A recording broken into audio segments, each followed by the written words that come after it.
हाँ जी, good evening. Good evening. क्या हाल है? All good. सब बढ़िया है। हाँ जी सर। चंगा सी। ओके। आई एम गुड यार। गाना यार टाइम नहीं होता भाई। इतनी चीजें बनानी होती हैं, इतनी चीजें तुमको लग रहा है स्पीकर स्पीकर लगाने का टाइम है? हाँ भैया। सोने खाने का टाइम। क्या बताऊं तुमको, चलो ठीक है। जय हिंद। कैसे हो? All good. बस बढ़िया यार, बढ़िया, सब बढ़िया। विक्ट्री परेड चल रही है, चलने दो भैया। तुम्हारी विक्ट्री परेड यहाँ पर है, उसको उस पर ध्यान दो, ठीक है? हो गया, मैच जीत गए, लेट एवरीबॉडी सेलिब्रेट। तुम्हारा सेलिब्रेशन अब ये है, ठीक है? जितनी इंपॉर्टेंस आप देते हो स्पोर्ट्स को या बाकी अपने इंटरटेनमेंट के सोर्सेस को, उतनी ही इंपॉर्टेंस अपने करियर को भी दिया करो। तभी मजा है, वरना तो फिर कोई मजा नहीं है भैया। ठीक है। जय हिंद, जय हिंद। दिन में क्या पढ़ा आज आपने? How was it day? दिन में क्या पढ़ा है? Maths. Okay, geography. Backlogs clear किया आपने? ज्योग्राफी पढ़ा है, ओके। सेंड कर दूंगा, शेड्यूल सेंड कर दूंगा। ओके। चलो फाइन, ओके, जय हिंद। ठीक है भाई, ठीक है, ठीक है, ठीक ठीक ठीक ठीक, चलेगा, मतलब अच्छा किया दिन में। ओके।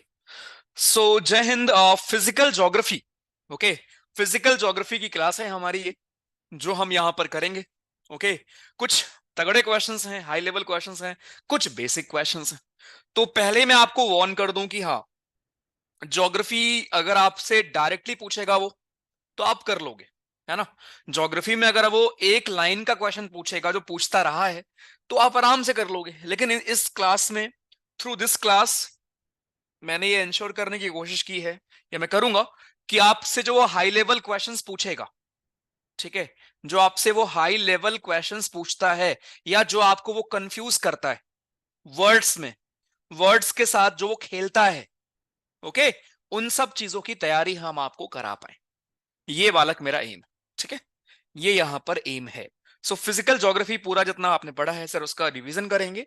लेकिन हाँ, कुछ चीजें ऐसी होंगी जो मैं आपको समझाऊंगा, पढ़ाऊंगा, उसको आपको नोट करना है। जो मैंने आपको पहले भी बोला था कि कुछ हाई लेवल की चीजें ऐसी हैं जिन पे अपने को फोकस करना है यहाँ पर, ठीक है? तो आई वॉन्ट कि आज आप एकदम शांत रहेंगे, कोई कुछ नहीं लिखेगा, एकदम शांत। आज एपेहिलियन हो, कुछ भी हो, ठीक है, जो भी है चलेगा। एकदम शांत। एक एक क्वेश्चन को उठाएंगे, राइट? जितना आपका इंटरेस्ट होता है क्रिकेट में, जितना आपका इंटरेस्ट होता है आपके फेवरेट स्पोर्ट्स में, उतना ही इंटरेस्ट कम से कम अपने करियर के लिए कुछ चीज है उसमें होना चाहिए। Okay. Please do not feel कि सर बहुत लेंदी हो रहा है, बहुत लेंदी है हमारा ये क्वेश्चन। ऐसा कुछ भी फील नहीं करना है। क्वेश्चन कैसा भी हो, आपको पढ़ना है। जो भी आपके पास खुद का नॉलेज है, उसको आप इस्तेमाल करेंगे। बाकी I will help you eliminate, don't worry. I will help you eliminate, I will help you, I will explain जो भी चीजें यहां पर होंगी, ठीक है? चलिए। 70 क्वेश्चंस हैं, starting with the very first question. Question number 1 है हमारा, consider the following statements. I hope सबको दिख रहा होगा यहाँ पर। Consider the following statements. Right, तो यहां पर चार स्टेटमेंट आपके दिए गए हैं, और उन चार स्टेटमेंट के बारे में आपसे पूछा गया है कौन सा यहां पर करेक्ट है। दो चीज आपको एग्जाम में भी चेक करनी है, वो ये है कि आपसे पूछ क्या रहा है और करेक्ट बताना है, ठीक है भैया? करेक्ट आपको यहां पर चूज करना है। आ जाओ। पहला उसने बोला transfer of heat through vertical movement, इसको हम कहते हैं एडवेक्शन। राइट। एडवेक्शन हमारा क्या होता है? Transfer of heat through vertical movement. Sir यही रॉन्ग है। अभी ना मैं कुछ एक्सप्लेन करूंगा यहां पर, स्टिल अगर आपको लग रहा है कि सर मुझे अटेम्प्ट करना है, तो प्लीज आप अटेम्प्ट करो और मुझे बताना आपका आंसर यही था या नहीं था, ठीक है? सो यहां पर क्वेश्चन ध्यान से रीड करेंगे, geography is all about that, okay. Transfer जो हमारी हीट का होता है through vertical movement, right, vertical movement के थ्रू जो हीट का ट्रांसफर होता है। अब भैया एक कंफ्यूजन होती है, कंडक्शन और कन्वेक्शन बता दो। देखो, एक टर्म हमारा होता है कंडक्शन, ज्योग्राफी में एक टर्म हमारा होता है, या साइंस में आप पढ़ते हैं कंडक्शन। कंडक्शन क्या होता है? जब दो बॉडीज आपकी टच में होती हैं और हीट को ट्रांसफर करती हैं, राइट। दो बॉडीज या बॉडीज आपकी टच में होती हैं, दो बॉडीज क्या होंगी? टच में होंगी। शुद्ध हिंदी में बता रहा हूं तुमको मैं। दो बॉडीज हमारी टच में होंगी, और टच में होके क्या होगा? हीट का ट्रांसफर इस प्रकार से होगा। सो हीट का ट्रांसफर यहां पर कैसे होगा? हीट का ट्रांसफर आपका दो बॉडीज हमारी टच में है उसमें आपका हो रहा है, ठीक है, इसको हम बोलते हैं कंडक्शन। दूसरा आपका होता है कन्वेक्शन। कन्वेक्शन क्या होता है सर? कन्वेक्शन इज बेसिकली हमारा वर्टिकल मूवमेंट होता है, जो हमारी गर्म हवा है उसका वर्टिकल मूवमेंट जो हमारा होता है उसको हम बोलते हैं वर्टिकल मूवमेंट, जो हमारा होता है बालक उसको हम बोलते हैं कन्वेक्शन। ध्यान रखना, जो एडवेक्शन होता है ना, ये वर्टिकल मूवमेंट नहीं होता, ये हॉरिजेंटल मूवमेंट होता है। बस, दिस इज हॉरिजेंटल मूवमेंट हमारा, ओके, ये हमारा हॉरिजेंटल मूवमेंट है बालक, ध्यान रखना, वर्टिकल मूवमेंट नहीं होता है। तो ये ना की वर्ड्स वाइज क्वेश्चन भी आपको मिल जाएंगे एग्जाम में। सो कंडक्शन हमारा होता है आपके दो बॉडीज टच में होती है, वहां पर हीट ट्रांसफर होता है। कन्वेक्शन में क्या होता है? वर्टिकल मूवमेंट आपका होता है गर्म हवा का, राइट। अब आप बोलोगे भैया ठंडी हवा का मूवमेंट क्यों नहीं होता? क्योंकि ठंडी हवा आपकी भारी होती है भाई, ठंडी हवा नीचे बैठती है, ओके, गर्म हवा ही ऊपर उठेगी। सो वर्टिकल मूवमेंट होगा यहां पर हमारी हॉट एयर का या हॉट विंड का, राइट। रेडिएशन आपको पता है सर, सन की रेडिएशन आपने पढ़ा हुआ था, क्या पढ़ा था? आपने देखा था सन की रेडिएशन हमारी आती है, उसको सर क्या करते हैं इनकमिंग के लिए सर, ट्रांसपेरेंट होता है, शॉर्ट वेव के फॉर्म में आती है, उसके बाद पृथ्वी उसको रिसीव करती है और उसको लॉन्ग वेव के फॉर्म में वापस जाती है, जिसको हमारा क्लाउड वगैरह अगर होते हैं तो वो क्या कर देते हैं, क्लाउड वगैरह उसको ट्रैप करके वापस भेज देते हैं, मतलब अर्थ पर वापस भेज देंगे क्लाउड वगैरह आपकी, राइट। इस तरीके से क्लाउड क्या करते हैं, गर्मी प्रदान करते हैं। अगर बादल है आसमान में तो आपको गर्मी लगेगी। ये सब हमने पढ़ा हुआ है, बट आज की क्लास में आप रिकॉल करोगे। तो पहला ही रॉन्ग हो गया भैया, transfer of heat vertical movement से उसको हम कन्वेक्शन बोलते हैं, राइट। एडवेक्शन आपका होता है हॉरिजेंटल मूवमेंट से हमारा मोशन। दूसरा कह रहा मिडिल लैटिट्यूड में मोस्ट ऑफ द डायurnal वेरिएशन जो होता है हर दिन, वो हमारा एडवेक्शन की वजह से ही होता है। बिल्कुल सही बात है। एडवेक्शन का मतलब क्या है? Horizontal movement. ध्यान रखना, हवा का जो मेजर रीजन है या जो आपका मेजर फेनोमेना होता है वो कहीं ना कहीं हमारा एडवेक्शन की वजह से ही होता है। अब भैया ये पूछोगे डायurnal वेरिएशन क्या होता है? तो यार आपका टेम्परेचर में जो वेरिएशन आता है, कम ज्यादा ऊपर नीचे जो आपका हो रहा होता है ना, उसी को हम बोलते हैं, राइट। तो स्पेशली जो आपके मिडिल लैटिट्यूड होते हैं, जैसे आपका हो गया हमारा 30 डिग्री 40 डिग्री, इसके आसपास का जो आपका रीजन है, यहां पर जो आपको मौसम में वेरिएशन देखने को मिलता है, उसका एक बड़ा रीजन आपका होता है सरफेस पर चलने वाली हमारी हवा, राइट। सो एडवेक्शन ध्यान रखना, हॉरिजेंटल मूवमेंट होता है हमारी हवा का। सेकंड करेक्ट है। तीसरा कह रहा है एडवेक्शन फॉग हमारा फॉर्म होता है सी पर, जब warm air associated with warm current. अब भैया ये क्या है, कुछ समझ नहीं आया, कोई बात नहीं, लेट मी एक्सप्लेन नाउ, ठीक है। आ जाओ, मुझे इसको एक्सप्लेन करने दो अच्छे से, ठीक है। तो भैया फॉग हर किसी ने यहां पढ़ा हुआ था, जल्दी से मुझे बताओगे फॉग के हमारे नेसेसरी कंडीशंस क्या हैं? जितना मैं पूछ रहा हूं उसके अलावा एक शब्द अगर आपने बोला मैं भगा दूंगा क्लास से, ठीक है। केवल और केवल ज्योग्राफी की बात करने वाले हैं हम, और कुछ भी मुझे नहीं दिखना यहाँ पे, दिखना नहीं चाहिए यहाँ पे, ठीक है। फॉग के बारे में बताइए, नेसेसरी कंडीशंस आपकी क्या क्या होती, फॉग को क्या क्या चाहिए होता है? क्लियर स्काई चाहिए, वेरी गुड, और कोल्ड टेम्परेचर चाहिए, कोल्ड नाइट चाहिए, ओके, ठीक है। कंडेंसेशन हो रहा है यहां पर, ठीक है, बढ़िया, अच्छी बात है। काम विंड चाहिए, ओके, काम विंड हो। तो ये सारी हमारी कोल्ड नाइट हो, बिल्कुल, लॉन्ग एंड कोल्ड नाइट हो, लॉन्ग नाइट हो, लॉन्ग एंड हमारी कोल्ड नाइट हो, ठीक है, विंटर हो, एग्जैक्टली exactly, ठंड में ही ये चीज आपको देखने को मिलेगी। चलो बढ़िया, ये तो आपने पढ़ लिया, ये पूछेगा तो कर भी लोगे, राइट। फॉग क्या होता है हर किसी को पता है, लेकिन आपको पता है फॉग हमारे कई प्रकार के होते हैं, मैंने आपको बोला था मैं आपको पढ़ाऊंगा, राइट। फॉग हमारे बालक कई प्रकार के आपको देखने को मिलेंगे, राइट। वो हमारे क्या होते हैं?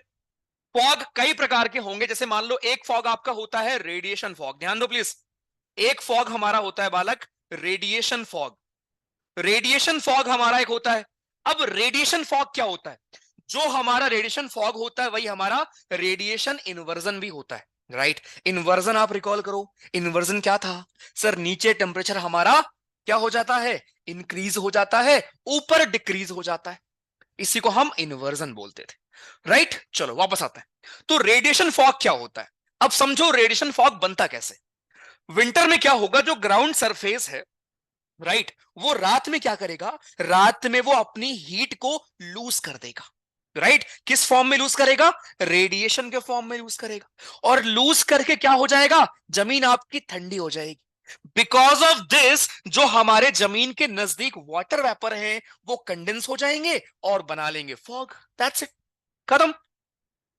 राइट, इतना आसान है। अभी तक आपने क्या पढ़ा हुआ था भैया, फॉग कैसे बनता है? राइट, फॉग कैसे बनता था? फॉग हमारा ऐसे बनता है कि सर जो हमारे वाटर वेपर के ड्रॉपलेट्स या ड्रॉप्स होते हैं वो कन्वर्ट हो जाते हैं लिक्विड या फिर सॉलिड में। इसी को हम बोलते हैं कंडेंसेशन होना। राइट, फॉग में क्या था? सरफेस के ऊपर। ड्यू में क्या था? सरफेस पर। सो कंडेंसेशन होने को ही हम क्या बोल रहे थे? कंडेंसेशन होकर ही हमारा फॉग बनता है, ड्यू बनता है एंड बाकी चीजें बनती है। अब फॉग का एक टाइप है हमारा रेडिएशन वाला। तो रेडिएशन फॉग में क्या होता है ना, रेडिएशन फॉग में जैसे मान लो जमीन है। अब आपको पता है सर जमीन क्या हुई होगी? दिन में गर्म हो गई होगी। दिन में जमीन क्या हुई होगी? दिन में जमीन आपकी गर्म होगी। लेकिन रात में क्या होगी? नाइट में, नाइट में जमीन आपकी उतनी जल्दी कोल्ड हो जाएगी। राइट, और कोल्ड क्यों हो जाएगी? बिकॉज यहां की जो हीट है वो ऊपर उड़ जाएगी। राइट, किस फॉर्म में? रेडिएशन के फॉर्म में। तो रेडिएशन के फॉर्म में जो जमीन की आपकी गर्मी है वो रात में उड़ जाती है, इसलिए नीचे सरफेस पर टेम्परेचर आपका लो हो जाएगा। टेम्परेचर जब यहां पर लो हो जाएगा तो उससे क्या फर्क पड़ेगा भैया? उससे यह फर्क पड़ेगा कि सर नीचे टेम्परेचर अगर ठंडा हो गया तो आपका हो जाएगा कंडेंसेशन और बन जाएगा फॉग या ड्यू। ऐसे ही फॉग को हम बोलते हैं रेडिएशन फॉग, जो रेडिएशन की वजह से हमारा बन रहा है। कितना आसान है, सोचो कितना आसान है। राइट, दिस इज हमारा रेडिएशन फॉग। दूसरा, अभी मैं इसके लिए मैंने स्लाइड भी रखी हुई है, परेशान काहे होते हो तुम? ये देखो, तुम्हारा एक दिक्कत ये होती है ना भैया, लिख के बता दो जरा, है ना, ये लिखा हुआ है, क्या परेशान? देखो, radiation fog forms at night when the surface cools, the fog forms when all solar energy जो सरफेस पर होती है वो उड़ जाती है, खत्म। इसी को बोलते हैं रेडिएशन फॉग। तो यहां पे भी लिखा है, परेशान मत हो, ठीक है?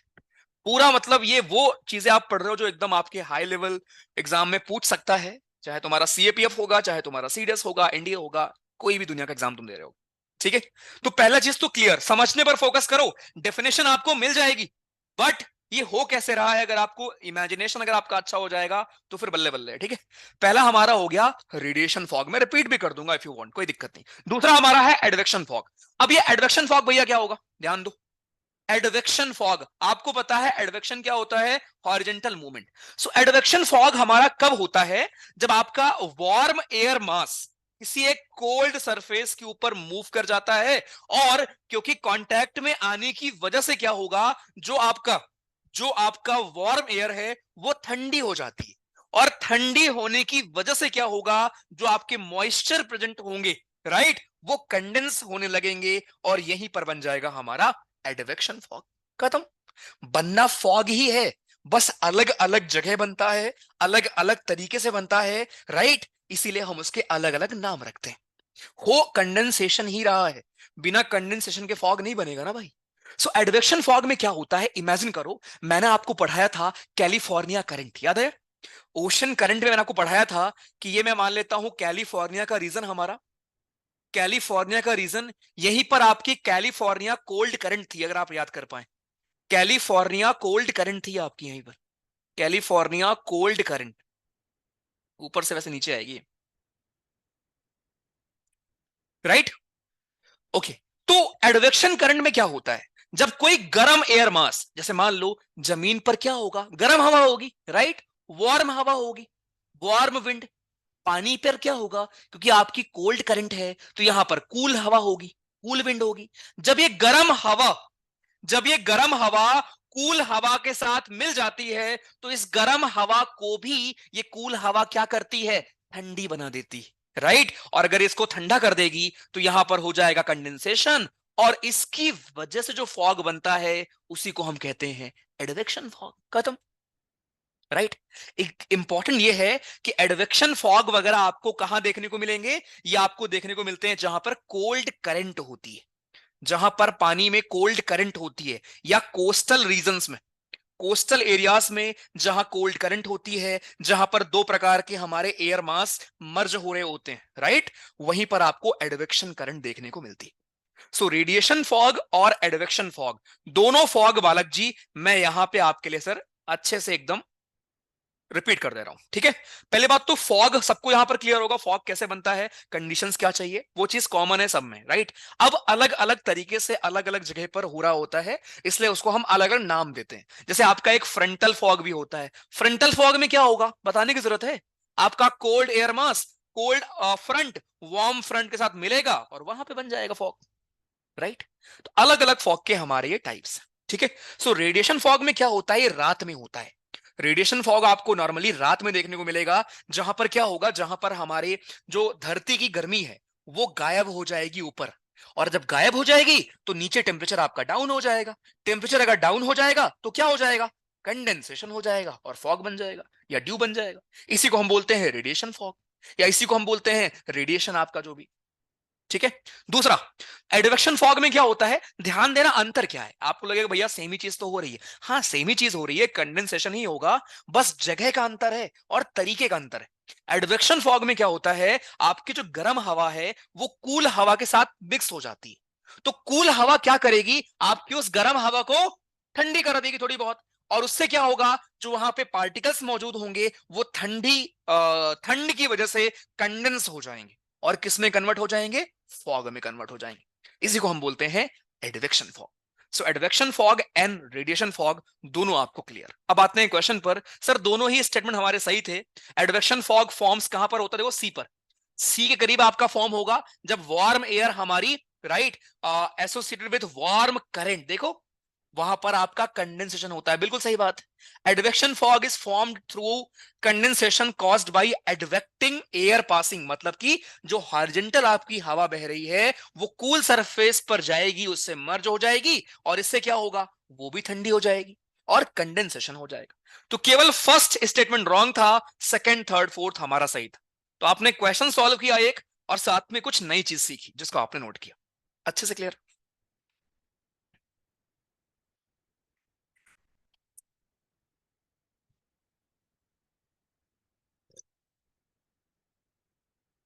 चलो, and to be very honest, मैं आपको भी बताऊंगा अभी, क्वेश्चंस कर लो उसके बाद बताऊंगा ये क्वेश्चंस कौन से एग्जाम के हैं, ठीक है।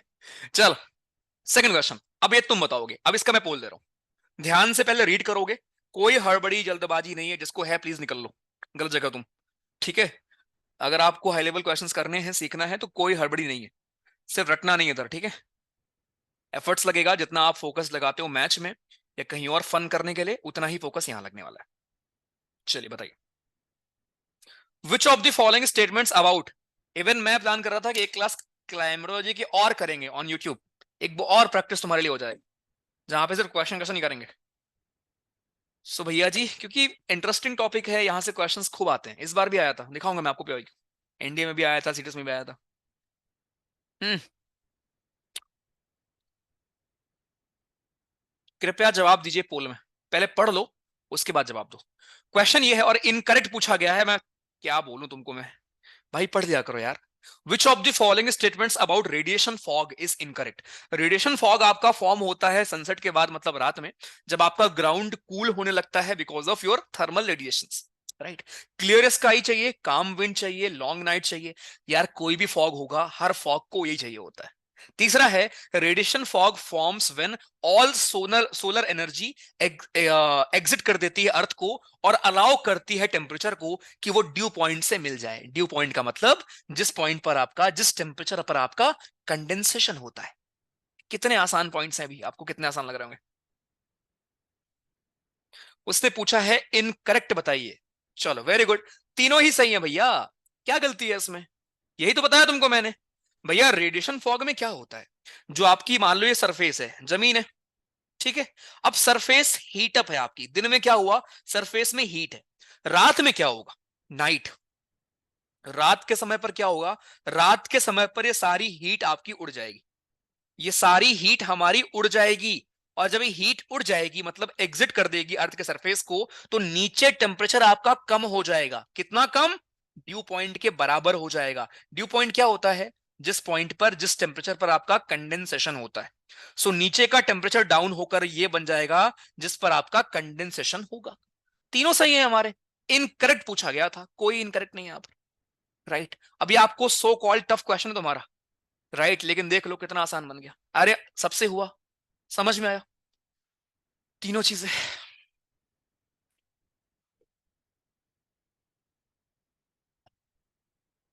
ओपी हो गया, ओपी इन द चैट। चलो।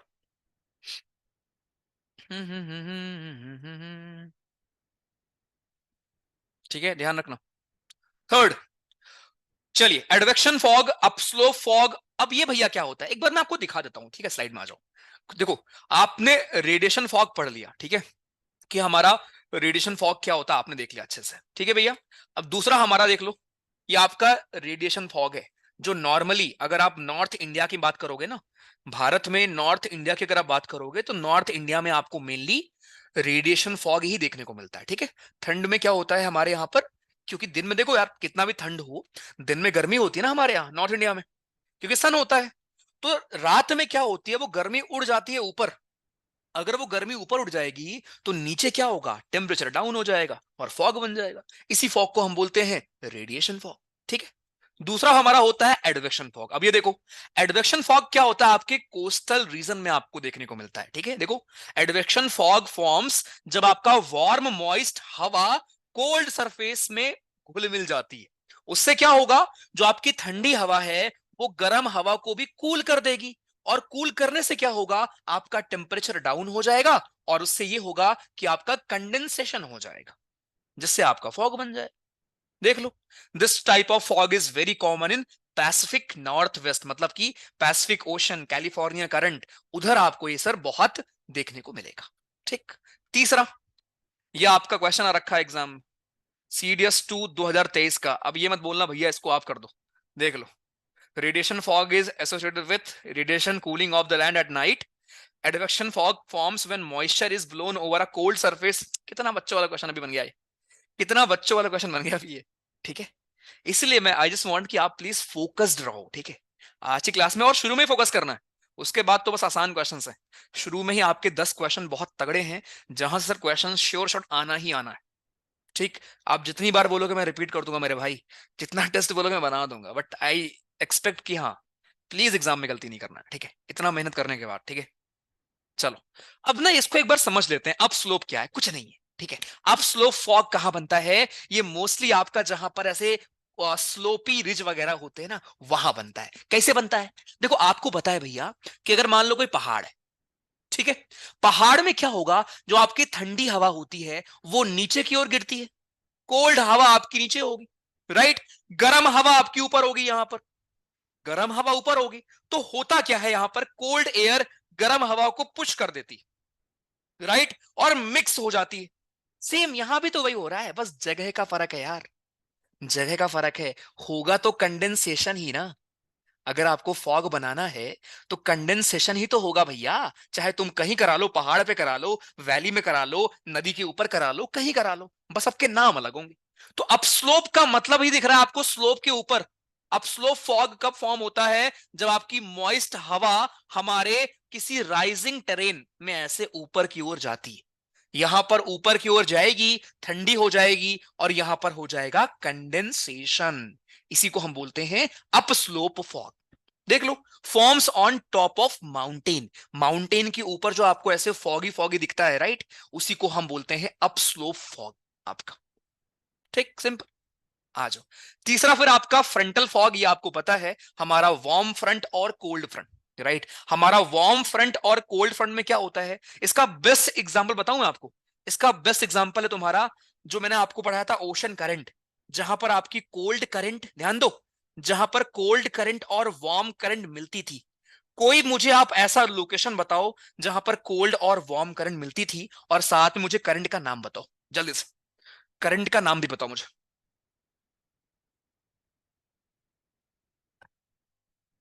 Very good. कौन सी कोल्ड कौन सी वार्म थी, लैब्राडोर, न्यू फाउंडलैंड, ओयाशु, ठीक है, ओके। भैया पर आपने कोल्ड करंट बताया स्टूडेंट में, सुन तो लिया करो मुन्ना भैया, नीचे तो कोल्ड ही होगी बालक, ऊपर की बात हो रही है वहां पर, ठीक है। चलिए, फ्रंटल फॉग में क्या है, जहां पर आपका ये बेस्ट आपको देखने को मिलेगा। पहले बात तो फ्रंटल फॉग में होता क्या है, फ्रंटल फॉग में आपका एक वार्म एयर मास होता है, गर्म हवा का एयर मास होता है, और एक कोल्ड एयर मास होता है, राइट। और यहां पर आपका बनता है हमारा, यहां पर कंडेंसेशन होगा और यहां पर जो फॉग बनेगा उसको हम बोलेंगे फ्रंटल फॉग। लेकिन सर ये किस जगह देखने को मिलता है? सर जहां पर आपके गर्म पानी ठंडे पानी में मिलता है, कोल्ड करंट जहां पर वार्म करंट में आपका मर्ज होता है, वहीं पर आपको ये देखने को मिलता है। न्यू फाउंडलैंड का एरिया याद है, जहां आपकी टाइटैनिक डूबी थी? न्यू फाउंडलैंड। सो न्यू फाउंडलैंड हो गया, जापान के इधर उधर हो गया, राइट? तो जब गर्म पानी और ठंडे पानी मिलेंगे, यहां पर क्या हो रहा है? गर्म हवा ठंडी हवा मिल रही है, राइट?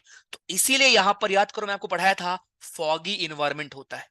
तो यहां जो फॉग बनता है दैट इज हमारा फ्रंटल फॉग। सो फ्रंटल फॉग कहां बनेगा? जहां पर आपके दो अलग अलग प्रकार के पानी मिक्स होंगे या फिर दो अलग अलग प्रकार की हवाएं, एयर मास मिक्स होती हैं, वहीं पर हमारा बनेगा फ्रंटल फॉग। आखिरी आपका होता है स्टीम फॉग। यह आपने देखा भी होगा रियल लाइफ में। स्टीम फॉग क्या होता है? यह आपका वाटर बॉडीज के ऊपर बनता है।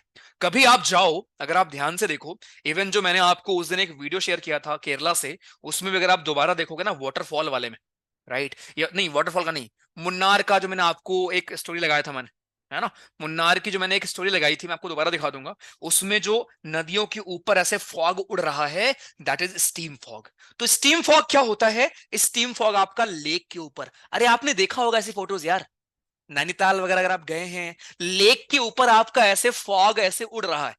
सो ये आपका लेक के ऊपर, रिवर के ऊपर, रिजर्वायर्स के ऊपर, इन सब चीजों के ऊपर आपका फॉगी फॉगी हो रखा होता है। इसी को हम बोलते हैं स्टीम फॉग। ये कब बनता है? जो आपकी कोल्ड एयर हमारे वार्म पानी, गर्म पानी के कांटेक्ट में आती है, और यहां पर आपका कहीं ना कहीं इसको हम इवापोरेशन फॉग भी बोलते हैं। खत्म। ये आपके फॉग के टाइप्स थे हमारे। एक बार मैं फिर बता दूंगा, कोई दिक्कत नहीं। एक बार फिर बता दो, उसके बाद आपको जीवन भर याद रहेगा। सर जी देखो, रेडिएशन फॉग क्या था? इधर देखो, शुद्ध हिंदी में समझ लो, अंग्रेजी में कन्वर्ट कर लोगे तुम। रेडिएशन फॉग इज सिंपल, जब हमारा सरफेस क्या है, दिन में हॉट हुआ है, लेकिन नाइट में, यहां पर कीवर्ड क्या है? रात में। ये रात में आपको देखने को मिलेगा। रात में क्या होगा? यहां की सारी हीट उड़ जाएगी। जब हीट हमारी उड़ जाएगी, हीट यहां पे क्या हुई? उड़ गई। तो नीचे टेम्परेचर कैसा हो गया? ठंडा हो गया, कूल हो गया। जब ये टेम्परेचर हमारा कूल कूल हो जाएगा, तो भैया यहां पर कंडेंसेशन हो जाएगा और फॉग बन जाएगा। इस फॉग को हम बोलते हैं क्या? Radiation fog. एडवेक्शन फॉग क्या था भैया? एडवेक्शन फॉग था जब आपका हॉरिजॉन्टल मूवमेंट होता है हवाओं का, और वहां पर आपकी गर्म हवा ठंडी हवा मिल जाती है, और ठंडी हवा गर्म हवा को भी कूल कर देती, राइट? और फिर वहां पर कंडेंसेशन हो जाएगा और आपका बन जाएगा एडवेक्शन फॉग। ये कहां देखने को मिलता है? जहां पर किनारे पर कोल्ड करंट होती, कोल्ड करंट वाले आपके रीजन में, फॉर एग्जांपल कैलिफोर्निया करंट वगैरह। अब स्लोप में क्या था? स्लोप में सर जो आपके फॉग वगैरह यहां बन जाते हैं, कैसे बनते होंगे? नीचे आपकी ठंडी हवा होगी, यहां मॉइस्ट एयर होगी, मॉइस्ट एयर क्या होगी? टच में आएगी, कांटेक्ट में आएगी, ऊपर जाएगी, कूल डाउन हो जाएगी, और यहां पर टेम्परेचर डाउन होगा और कंडेंसेशन हो जाए। इसको बोलेंगे अप स्लोप। फ्रंटल क्या है? जहां पर आपका कोल्ड करंट और वार्म करंट मिलते हैं, राइट?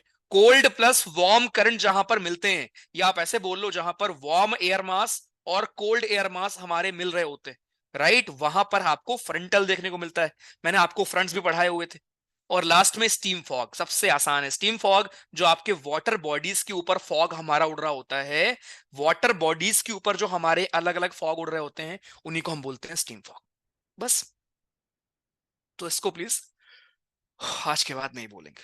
अब मैं आपको एक क्वेश्चन दे रहा हूं, देखते हैं आप कर पाते हैं या नहीं कर पाते। थोड़ा बुद्धि लगाओगे तो कर लोगे, तुक्का मारोगे तो नहीं कर पाओगे। ठीक है, चलिए बोल दे रहा हूं। क्वेश्चन नंबर 3, बताइए।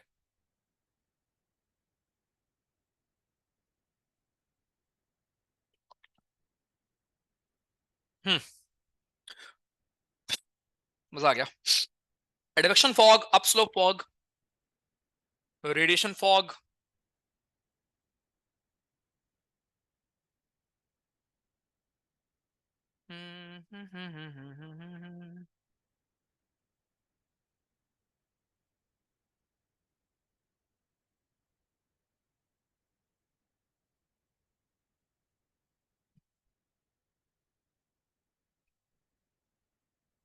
डन।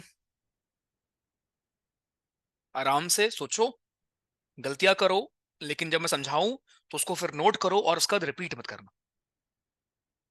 देखो, जब भी आपको मैच द फॉलोइंग मिला कर एग्जाम में, ठीक है, देखो आज की क्लास इज ऑल अबाउट कि मैं आपको कुछ नई चीजें सिखाऊं, ठीक है।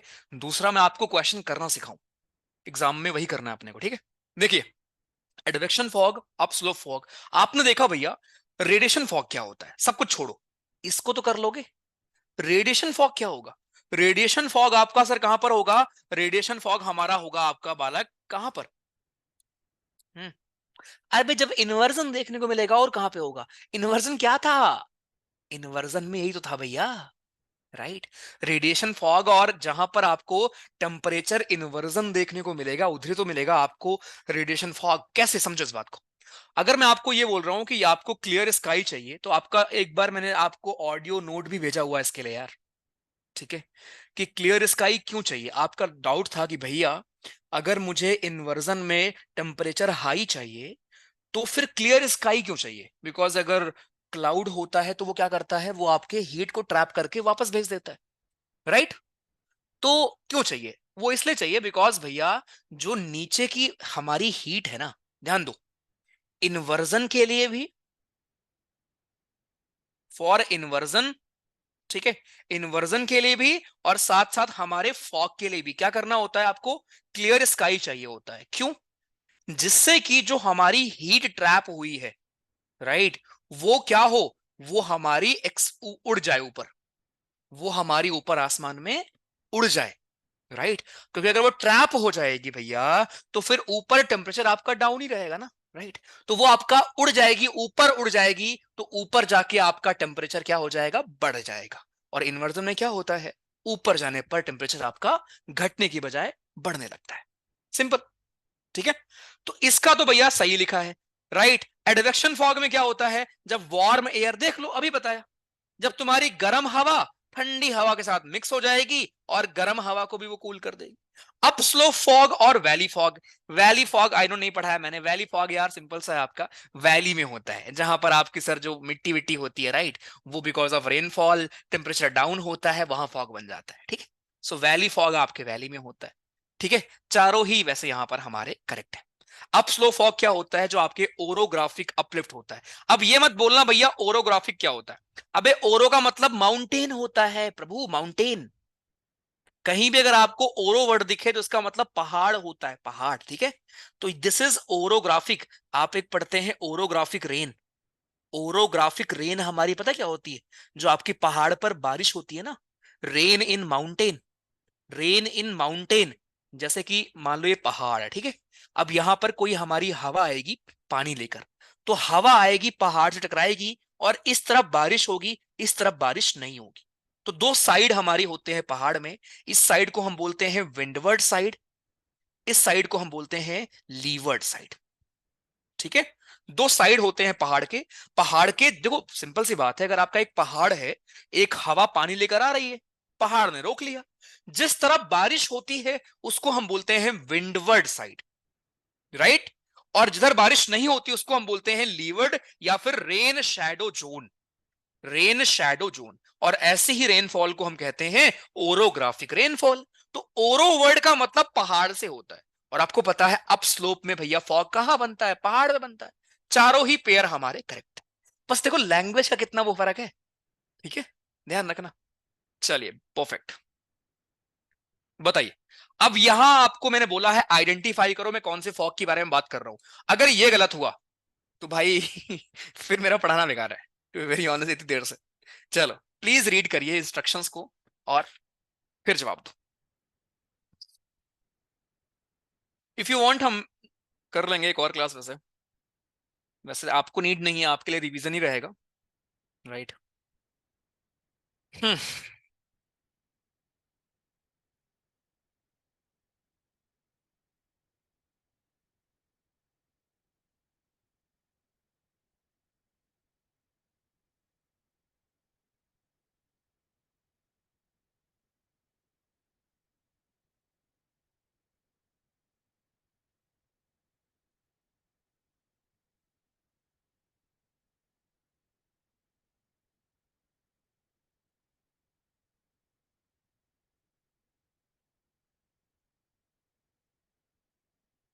हम्म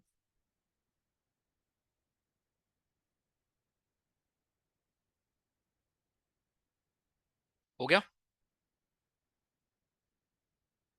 चलो शुक्र है 93% लोगों ने सही किया है।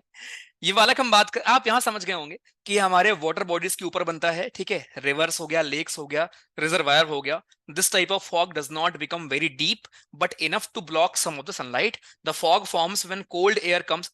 वो तो नॉर्मल सी बात है, ठीक है, नॉर्मल सी बात है भाई, राइट, कि कोल्ड और गर्म चीजें मिक्स होंगी, कंडेंसेशन होगा। तो फॉग कोई भी टाइप का फॉग होगा, रेडिएशन होगा, अप स्लोप होगा, राइट, आपका कोई भी एडवेक्शन वाला होगा, कोई भी हमारा फॉग होगा, कंडीशंस आपकी बालक सेम ही रहेंगी ना भाई। फॉग बनाने के लिए जो आपको चाहिए वो तो वही रहेगा भैया, वो चेंज थोड़ी ना होगा। बस हाँ, प्लेस अलग हो जाएगा कि अगर पहाड़ पर हो रहा है इसको हम अप स्लोप बोलेंगे, रेडिएशन वाला अलग कहानी आपने देखी, एडवेक्शन की अलग कहानी देखी, फ्रंटल की अलग कहानी देखी। इसका आंसर क्या है? Steam fog. अब आसान लग रहा होगा आपको फॉग। तो मैं ऐसी उम्मीद करता हूं कि फॉग के ऊपर कुछ भी क्वेश्चन आएगा, चाहे कंडीशन के ऊपर आए, चाहे आपके टाइप्स के ऊपर आए, हर बंदा यहां पर कर लेगा। एक बार बोल दो भैया जी हाँ अच्छे से। और ये आपके चारों के चारों क्वेश्चन सिविल सर्विसेज के थे, ठीक है।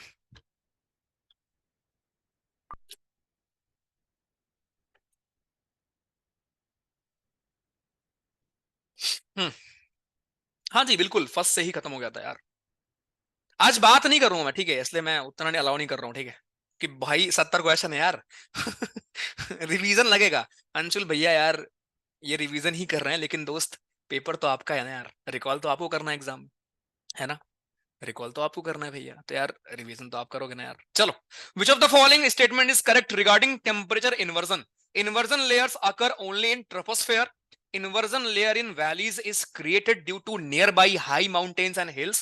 Smog is a major problem caused by temperature inversion. So inversion के ऊपर यहां पर हमारे तीन स्टेटमेंट दिए गए हैं, तीनों में आपसे पूछा गया है कौन सा हमारा करेक्ट है। तो पहला ही इनकरेक्ट है, नोट कर लो, वैसे तो कर लेते। इन्वर्जन केवल ट्रोपोस्फेयर में नहीं होता, ठीक है, ये आपका स्ट्रेटोस्फेयर में भी देखने को आपको मिल जाएगा। इवन आपको पता है, इधर देखो, इधर देखो, इधर आपको पता है भैया, जब हम ऊपर की ओर जाते हैं तो टेम्परेचर हमारा डिक्रीज कर रहा होता है, ठीक है, ये आपका नॉर्मल कंडीशन है। इन्वर्जन में क्या होता था? इन्वर्जन में आपका टेम्परेचर क्या हो रहा था? इन्वर्जन में आपका टेम्परेचर इंक्रीज कर रहा था ना भैया, टेम्परेचर यहां पर हमारा इंक्रीज कर रहा था। अब स्ट्रेटोस्फेयर में तो ऑलरेडी टेम्परेचर इंक्रीज करता है भाई, क्यों? क्योंकि वहां पर ओजोन होती है। तो स्ट्रेटोस्फेयर में तो ऑलरेडी हमारा टेम्परेचर इंक्रीज ही करता है, इसीलिए कभी कभी हम स्ट्रेटोस्फेयर को इन्वर्जन लेयर भी कहते हैं, ध्यान रखना। स्ट्रेटोस्फेयर को हम इन्वर्जन लेयर भी कहते हैं, बट हाँ मेनली इन्वर्जन आपके फर्स्ट लेयर में ही देखने को मिलेगा।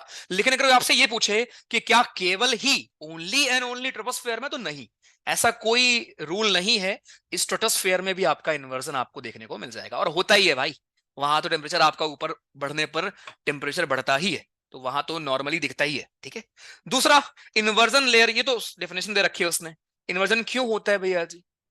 आपका वही डेफिनेशन बता रखा है उसने। ये दोनों आपके सही थे, लेकिन फर्स्ट हमारा रॉन्ग था, आंसर हमारा सेकंड एंड थर्ड। अब ना इन्वर्जन के कंडीशंस ध्यान रखना, और जितने मैंने फॉग के टाइप पढ़ाए हैं, इन्वर्जन के भी बालक आपकी वही सेम टाइप है, राइट। इन्वर्जन में क्या होता है, नॉर्मली आप ऊपर जाएंगे तो आपको टेम्परेचर क्या मिलेगा? कूल, कूलर, लेकिन यहां पर वार्म।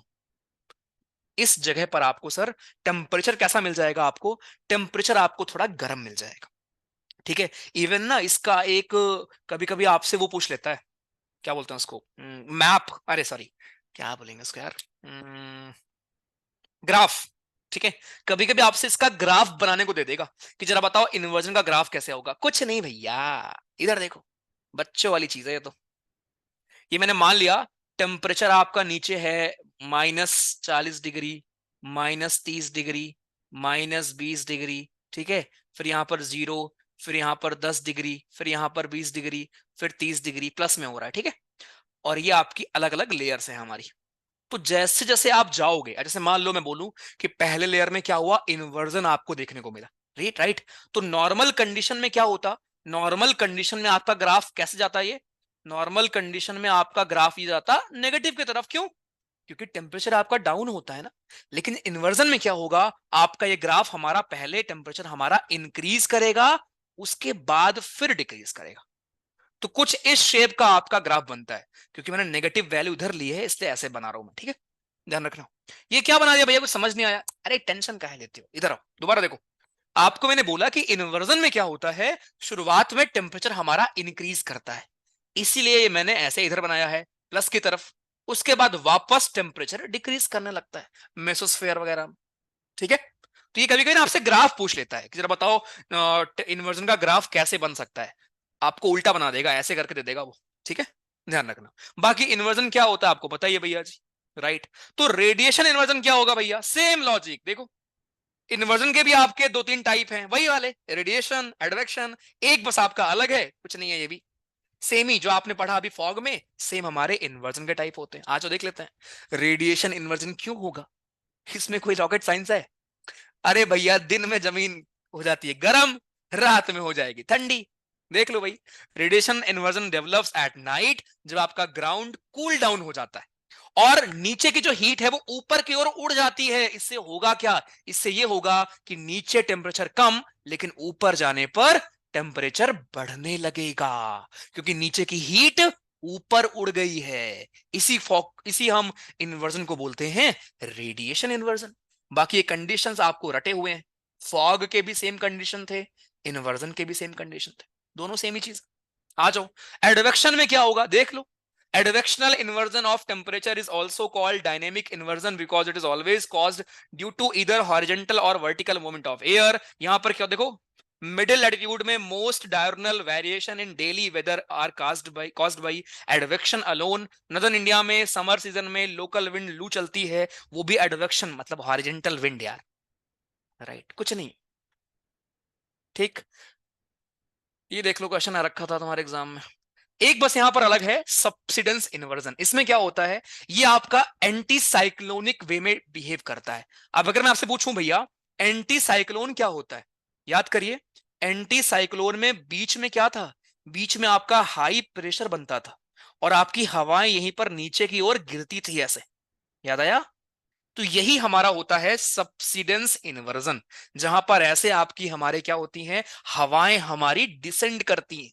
ऐसी हमारी हवाएं क्या करेंगी, हवाएं आपकी डिसेंड करती। ठीक है, the layer is compressed and heated by resulting increase in atmospheric pressure. This type of upper air inversion occur in air mass when a thick mass of air subside due to high pressure cell. इसका क्या मतलब है भैया, अबे high pressure cell का मतलब क्या है, आपका anti cyclone. So because of anti cyclone या एंटी साइक्लोनिक कंडीशन कहीं पर बनेगी, वहां पर ऊपर की हवाएं सारी नीचे गिर जाएंगी। उससे क्या होगा, ऊपर टेम्परेचर ज्यादा, नीचे क्योंकि प्रेशर ज्यादा हो जाएगा, राइट, वहां पर टेम्परेचर आपका थोड़ा कम हो जाएगा। इसको बोलेंगे हम इन्वर्जन। खत्म, दैट्स इट। ठीक है, लेकिन इसका नाम सबसिडेंस इन्वर्जन क्यों है, क्योंकि यहां पर हवाएं आपकी बीच में गिर रही, और जहां पर हवाएं गिरती हैं आपको पता है वहां बनता है हाई प्रेशर, राइट। फ्रंटल आपका वही सेम है जैसे आपने पढ़ा उसमें। अभी पीवाईक्यू आप देख सकते हैं सर आराम से, कोई दिक्कत नहीं है। इन्वर्जन वर्जन के ऊपर आपके क्वेश्चंस हैं, ये हमने किया भी था पहले। ठीक है, चलो एक बार मैं और रिपीट करूंगा, टेंशन मत लो। आ जाओ सर, जैसे आपने फॉग देखा वैसे ही हमारे इन्वर्जन भी होते हैं। सर नॉर्मली इन्वर्जन में क्या होता है, टेम्परेचर ऊपर जाने पर घटने की बजाय बढ़ जाता है अचानक से कुछ देर के लिए, इसी को हम बोलते हैं इन्वर्जन। ये पोल्स पर खूब अच्छे से आपको देखने को मिलते हैं। अब इन्वर्जन के भी टाइप होते हैं। रेडिएशन इन्वर्जन क्या होगा, नॉर्मली जो आपका इन्वर्जन हो रहा है उसी को बोलते हैं रेडिएशन इन्वर्जन भाई। कि टेम्परेचर हमारा क्या हो गया सर, रात में हीट जो है ऊपर की ओर उड़ गई, ऊपर गर्मी हो गई, नीचे ठंड हो गई, नीचे ठंड हो गई, नीचे हमारा फॉग बन गया। दोनों चीज यहां पर, उसको बोल देंगे रेडिएशन फॉग और इस इन्वर्जन को बोल देंगे रेडिएशन इन्वर्जन। दूसरा टाइप एडवेक्शन में क्या था, वही सेम चीज, दो चीजें आपकी मर्ज हो रही हैं, मिक्स हो रही हैं यहां पर। हॉरिजेंटल हवाएं, हॉरिजेंटल हवाएं आपकी मिक्स हो रही हैं और समहाउ हमारा नीचे टेम्परेचर कूल हो रहा है, ऊपर गर्म हो रहा है, राइट। यहां देखो इसमें क्या है भैया जी, सबसिडेंस में क्या था, सबसिडेंस में प्रेशर की वजह से आपका बनता है इन्वर्जन, जहां पर ऊपर की हवाएं डिसेंड कर जाती हैं बीच में हाई प्रेशर में, और ऊपर टेम्परेचर ज्यादा हो जाता है, नीचे कम हो जाता है। खत्म, इसको बोल देते हैं हम लोग सबसिडेंस इन्वर्जन। लास्ट में आपका फ्रंटल, जहां फ्रंट की वजह से होता है, बस। ठीक, तो दोनों सेम थे, इन्वर्जन और हमारे फॉग के टाइप आपके। आ जाओ भैया, अब मुझे बताओ इसका आंसर। अब मैं उम्मीद करता हूं आप गलत नहीं करेंगे इसको। ध्यान से अगर आप रीड करना पूरा पूरा स्टेटमेंट कर लोगे और आपको अच्छा लगे करके। बताओ, सिक्स्थ क्वेश्चन।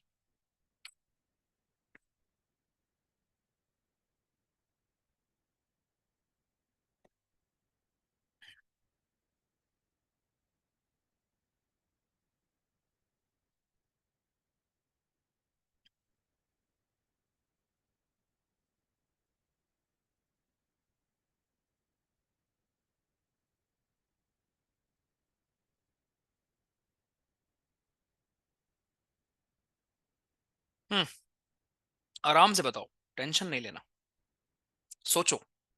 और जब आप कर लोगे आपको इतनी खुशी मिलेगी कि अरे भाई साहब क्या ही मजा आ गया। कीवर्ड्स पकड़ना है बस, और कुछ नहीं। अब देखने में बस टफ लगते हैं क्वेश्चंस, लेकिन है नहीं। देखो, उसने बोला है सब्सिडेंस। सर सब्सिडेंस का मतलब भी होता है गिरना। और आपको यार इतनी समझ हो चुकी है कि कहीं पर अगर हवा कोई चीज गिर रही है तो नीचे हमारा हाई प्रेशर होता है, यहाँ लो प्रेशर लिख रखा है भैया जी हमारे। तो पहले बात तो फोर्थ ही रॉन्ग हो गया। 82% लोगों ने सही किया है, दैट इज रियली ग्रेट यार। ठीक है, फोर्थ रॉन्ग है। जब फोर्थ हमारा रॉन्ग है तो फिर आंसर कौन सा होगा? अरे भैया, खत्म। अब आप एक बार डेफिनेशन यहां फिर से पढ़ लो।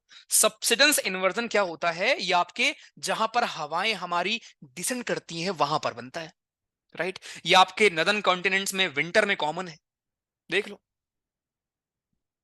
चलो बढ़िया, बताइए। सेवन क्वेश्चन, गलत ना हो। Radiation inversion develops at night when ground cools and gives off long wave radiation. In northern India during summer season local winds को हम लू कहते हैं। ये एडवेक्शन प्रोसेस का ही एक नतीजा है। सब्सिडेंस इन्वर्जन हमारा साइक्लोन से जुड़ा हुआ है, बताइए।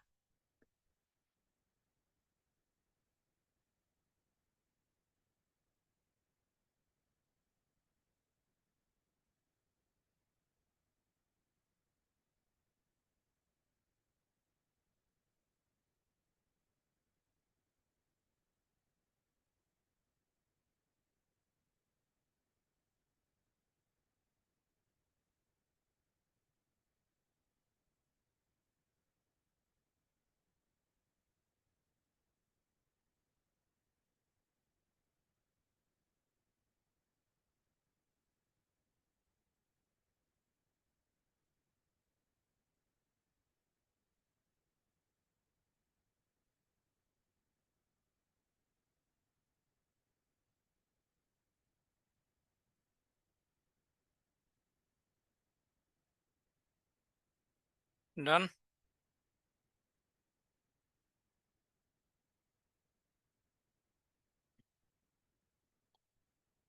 हो गया।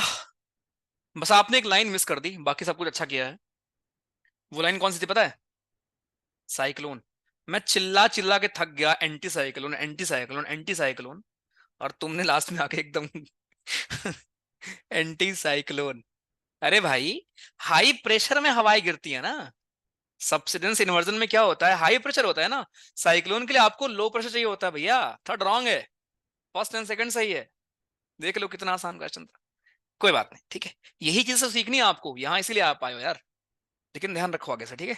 चलो नेक्स्ट, बताइए। अब तुम्हारे लिए क्वेश्चन है आसान आसान। अब मैं उम्मीद करता हूं गलतियां नहीं होंगी, मुझे आपको ये पढ़ाना था। तो पहले एक बार सब लोग मुझे बता दो, स्टार्टिंग के 7 क्वेश्चन सही लगे आपको अच्छे से? भैया जी पेपर में कर लेंगे।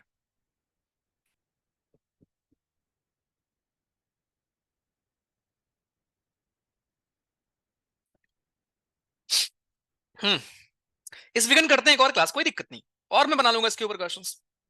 चलो बढ़िया, मजा आ गया। ठीक है भैया, फर्स्ट क्वेश्चन में कोल्ड करंट है।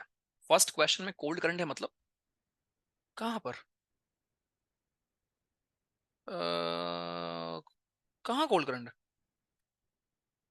इस वाले में कह रहे हो? कहां कोल्ड करंट? कोई भी गलती नहीं है भाई, बहुत ध्यान से बनाया गया है यार ये क्वेश्चंस।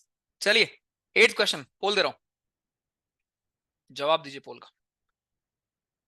आप थोड़ा फास्ट करते हैं, ठीक है। समझाने वाला काम खत्म, अभी टेस्ट वाले मोड में आते हैं। Consider the following statements. Temperature आपका डिक्रीज होगा विद एल्टीट्यूड इन ट्रोपोस्फेयर, सही है क्या?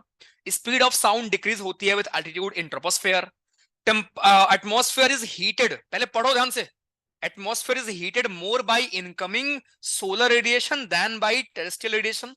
Ozone is present in stratosphere which protects from the harmful effects of solar radiation. कितने स्टेटमेंट इनकरेक्ट हैं इधर इसको पढ़ लो। इनकरेक्ट पूछा है भैया, करेक्ट नहीं पूछा। अब बताओ।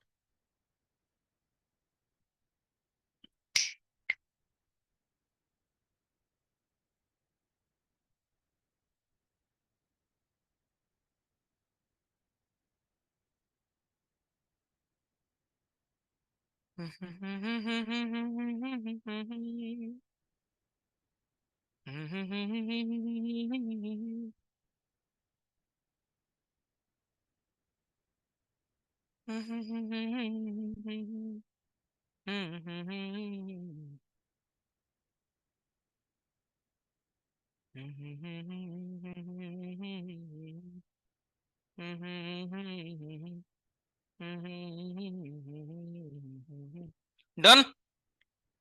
चलो सबश, अच्छा लगा देख के।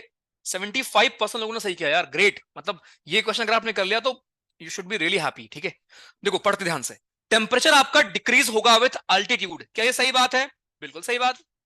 अरे यही तो होता है नॉर्मल कंडीशन में, उसी को तो हम बोलते हैं नॉर्मल लैप्स रेट। सही बात है। स्पीड ऑफ साउंड डिक्रीज करती है विथ अल्टीट्यूड, ऑब्वियसली। अगर आप ऊपर की ओर जा रहे होंगे भैया जी, तो स्पीड ऑफ साउंड हमारी क्या होगी? डिक्रीज करेगी। ये भी सही बात है। ठीक। Atmosphere is heated more bye, ये उल्टा लिखा हुआ है। ठीक है, शुरुआत जब हमने किया था क्लाइमेटोलॉजी तो यहीं से स्टार्ट किया था कि जो हमारा एटमॉस्फेयर को हीट कौन कर रहा होता है, इनकमिंग जो हमारी रेडिएशन होती है उनसे उतना फर्क नहीं पड़ता जितना जब ये वापस जा रही होती है, जिसको हम बोलते हैं टेरेस्ट्रियल रेडिएशन। इनको यहां पर जो हमारे बादल होते हैं या जो बाकी चीजें होती हैं वो रोक कर क्या करती हैं? वापस भेज देती हैं। तो उससे क्या होगा? ये हमारा सराउंडिंग खूब हीटअप हो जाता है। तो ये उल्टा लिखा हुआ है, टेरेस्ट्रियल रेडिएशन से हीट ज्यादा होती है as compare to incoming solar radiation. और फोर्थ आपका सही है। ठीक है, तो केवल एक स्टेटमेंट आपका इनकरेक्ट था, दैट इज हमारा statement number 1। Sorry, that is, ये कितने इनकरेक्ट थे ये पूछा गया है, ये नहीं कि कौन सा वाला इनकरेक्ट था।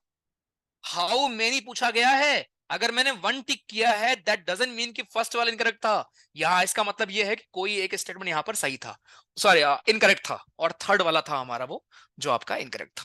ठीक है, चलिए बताइए। अब ये तो मैंने चिल्ला चिल्ला के बता दिया तुमको, ये मैंने आपको गूगल फॉर्म में दिया था शायद यार। ये मैंने आपको गूगल फॉर्म में भी शायद दिया था, ये आपके सीएसई 2016 का पीवाईक्यू है। ठीक है, चलिए ये बताओ। 10 क्वेश्चन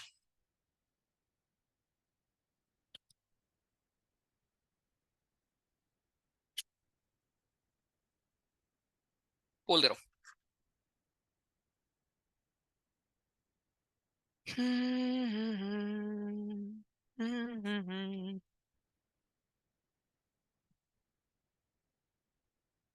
बताइए। ये जो हमारे फॉग होते हैं वो ज्यादा कॉमन होते हैं ओशन में देन लैंड मासेस। क्या पॉसिबल रीजन हो सकता है? सोचिए। ओशन प्रोवाइड करता है कूल सरफेस कंडेंसेशन के लिए, बिल्कुल सही बात है। राइट, पानी होगा, कंडेंसेशन ज्यादा अच्छे से होगा। ठीक है, दूसरा, ocean salts act as hydroscopic nuclei for the condensation of moisture in air and hence aid in formation of fog. ये सेम बादल जैसे आपके बनते थे ना, याद करो। दोनों ही हमारे करेक्ट है। कितने लोगों ने किया है इसको? 74% लोगों ने सही किया है, गुड।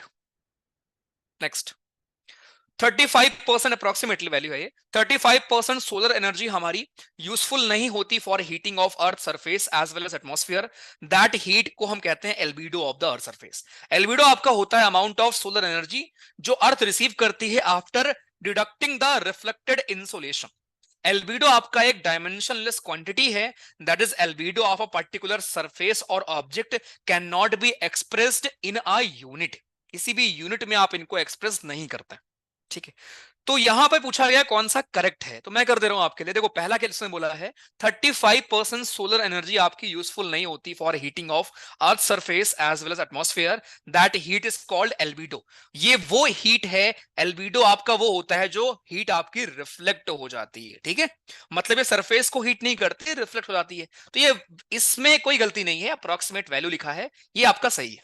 दूसरा उसने बोला है एल्बिडो आपका एक ऐसा सोलर एनर्जी का अमाउंट है जो आपका रिफ्लेक्टेड इंसोलेशन को हटा के मिलता है। नहीं भैया, रिफ्लेक्टेड इंसोलेशन को ही एल्बिडो बोलते हैं। सेकंड हमारा रॉन्ग है। थर्ड, एल्बिडो आपका डायमेंशनलेस क्वांटिटी है, बिल्कुल एल्बिडो की कोई यूनिट नहीं होती, आप सिर्फ बोलते हो किसका एल्बिडो इतना, कितना परसेंट तुम्हारा एल्बिडो है, कितना परसेंट तुम्हारा एल्बिडो है। तीसरा हमारा करेक्ट है। सो 1 और 3 हमारा करेक्ट है यहां पर, सेकंड हमारा इनकरेक्ट था। ठीक है, चलिए ये बताओ आप मुझे, एल्बिडो के ऊपर एक और क्वेश्चन है, क्वेश्चन नंबर 12, बताइए।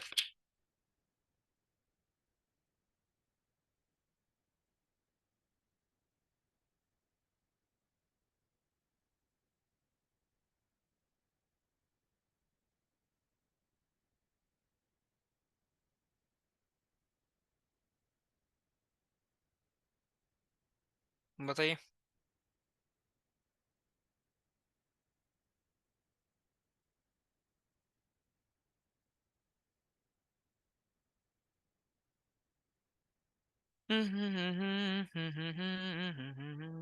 Done. Albedo of a object determines its visible brightness when viewed with reflected light. Albedo mercury का ज्यादा है एज कंपेयर टू अर्थ, ये मैंने आपको लिखाया था, इसका मैक्सिमम है। राइट, मैं अभी आपको सारे प्लैनेट का ऑर्डर लिख दूंगा। स्मूथ सरफेस की ज्यादा रिफ्लेक्टिविटी होगी as compare to rough one. Albedo आपका सर वेरी करता है, क्लाउड कवर, पार्टिकुलेट मैटर, कई कई चीजों पर डिपेंड करता है और वेरी करेगा, अलग अलग होगा। यहां पर आपसे पूछा गया है कौन सा हमारा इनकरेक्ट स्टेटमेंट। देखो चलो, तो पहली बात तो आपके लिए एक एडिशनल इंफॉर्मेशन यहां पर कि किसका एल्बिडो कितना होगा। ठीक है, अगर मैं प्लैनेट की बात करूं तो आपने एक चीज सीखा था कि जो हमारा वेनस होता है, क्योंकि जो एटमॉस्फेयर है वेनस का, जो यहां पर ध्यान से, जो हमारे वेनस भैया हैं, वेनस भैया का जो हमारा एटमॉस्फेयर है, वेनस भैया का जो एटमॉस्फेयर है, ये बना होता है, आपको पता है, सल्फ्यूरिक एसिड का, H2SO4 का। राइट, वेनस का एटमॉस्फेयर बना होता है हमारे सल्फ्यूरिक एसिड का एक ब्लैंकेट जैसा होता है, जो कि रिफ्लेक्ट कर देता है मेजॉरिटी सनलाइट को जो वेनस पर पड़ती है। राइट, ये क्या करेगा, रिफ्लेक्ट कर देता है सनलाइट को, और जो जितना अच्छे से रिफ्लेक्ट करेगा उतना ही अच्छा उसका एल्बिडो होगा। इसीलिए वेनस का एल्बिडो लगभग 75% है। 75% का मतलब क्या हुआ, 75% लाइट को ये रिफ्लेक्ट कर देगा। राइट, और इसका एल्बिडो हमारा मैक्सिमम होगा प्लैनेट्स में। ठीक, वहीं पर अगर मैं कंपैरिजन बताऊं तो मरकरी का आपका रफली 6% है। मरकरी का जो हमारा एल्बिडो होगा बालक, दैट इज रफली हमारा 6% के आसपास। ठीक, उसके बाद जो हमारा सैटर्न होगा, सैटर्न, सैटर्न का जो बालक हमारा एल्बिडो है, राइट, सैटर्न का एल्बिडो हमारा अप्रोक्सीमेटली 40s में है, 47%। ये बस ऑर्डर पूछेगा आपसे। ठीक, उसके बाद मार्स, मार्स का जो हमारा एटमॉस्फेयर बहुत थिन है, बहुत पतला है। राइट, इसलिए उसका एल्बिडो 29% ही है, 29% ही है आपके मार्स का एल्बिडो। राइट, उसके बाद जुपिटर, जुपिटर का एल्बिडो है आपका 52%, 52%। राइट, यूरेनस, यूरेनस का एल्बिडो है लगभग 50%, यूरेनस 50-51% है यूरेनस का। और नेपच्यून का हमारा एल्बिडो कितना है, नेपच्यून का एल्बिडो हमारा है 41%। ठीक, तो अब इस क्वेश्चन में उसने बोला था कि मरकरी का एल्बिडो ज्यादा है अर्थ से, सर मरकरी का सबसे कम है 6%। तो हमारा सेकंड वाला इनकरेक्ट था, बाकी सारे स्टेटमेंट यहां पर सही थे। तो ये आप प्लीज नोट भी कर लो, ठीक है, ये मुझे आपको नोट। लेकिन ये भी ध्यान रखना कि भैया अ, इसका एल्बिडो कम, इसका एल्बिडो ज्यादा। अर्थ का रफली 30% के आसपास, ठीक है, अर्थ का रफली 30% के आसपास आपका एल्बिडो होता है। तो मरकरी का सबसे कम है यहां पर, और मैक्सिमम एल्बिडो आपका होगा वेनस का। प्लीज इसको नोट कर लो, ठीक है। तो देखो एल्बिडो आपका क्या होता है, बेसिकली बताता है it's visual brightness when viewed from with reflected light. Smooth surface आपका हाई, ऑब्वियसली यार, रफ चीजें कम करेंगे ना रिफ्लेक्ट, स्मूथ ज्यादा करेगा। और एल्बिडो ऑब्वियसली वेरी करेगा। क्लाउड अगर नए, देखो आपने पढ़ा था ना फ्रेश क्लाउड, है ना, क्लाउड में भी कई टाइप के क्लाउड थे, हर का अलग अलग एल्बिडो था। स्नो भी एक फ्रेश स्नो का अलग एल्बिडो, पुरानी स्नो का अलग एल्बिडो। तो एल्बिडो हमारा वेरी करता है अलग अलग जगह। तो ये तीनों स्टेटमेंट हमारे सही थे, लेकिन सेकंड हमारा इनकरेक्ट था। ये करेक्ट ऑर्डर होता है, ध्यान रखना, वेनस फर्स्ट पर, उसके बाद फिर आपका यूरेनस, फिर सटर्न वगैरह, सॉरी जुपिटर, फिर यूरेनस, फिर सटर्न वगैरह, फिर नेपच्यून एंड बाकी चीजें आपकी। मरकरी आपका सबसे कम। तो ये प्लीज ध्यान रखना। मैक्सिमम मैक्सिमम और मिनिमम ही पूछेगा वो, बीच में उतना नहीं पूछता वो, ठीक है। चलिए, एक लेयर है एटमॉर्स के एटमॉस्फेयर में जिसको हम आयनोस्फेयर बोलते हैं, वो रेडियो कम्युनिकेशन में हेल्प करती है। रेडियो कम्युनिकेशन में बालक वो आपकी हेल्प करती है। यहां पूछा गया है वाई, ठीक है, कैसे या वाई। ठीक है, ऑप्शन पे आते हैं। Presence of ozone. अबे आइनोस्फेयर में कह रहा है प्रेजेंस ऑफ ओजोन, क्या समझा रे। Ionosphere contains charge particles due to which electromagnetic, हाँ, रेडियो वेव्स की सर वेवलेंथ काफी हाई होती है, मैक्सिमम होती है। दोनों सही है। क्या मतलब भैया, आसान वाले क्वेश्चन आप खुद कर लेते हो।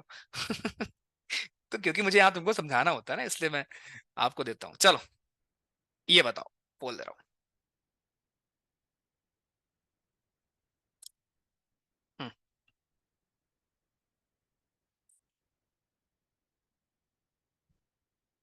जो हमारे जेट जेट उड़ते हैं, बड़े आसानी से उड़ सकते हैं, क्या रीजन है उसका?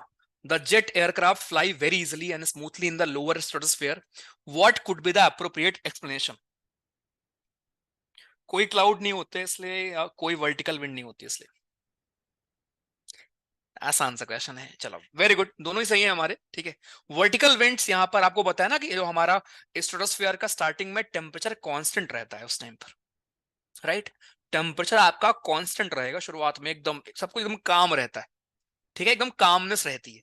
तो वहां पर कोई भी वर्टिकल विंड नहीं, या कोई भी क्लाउड कवर या ये सब हमारे नहीं मिलते, इसलिए आपके जेट्स वगैरह वहां पर हमारे फ्लाई करता है। दोनों ही हमारे करेक्ट स्टेटमेंट है।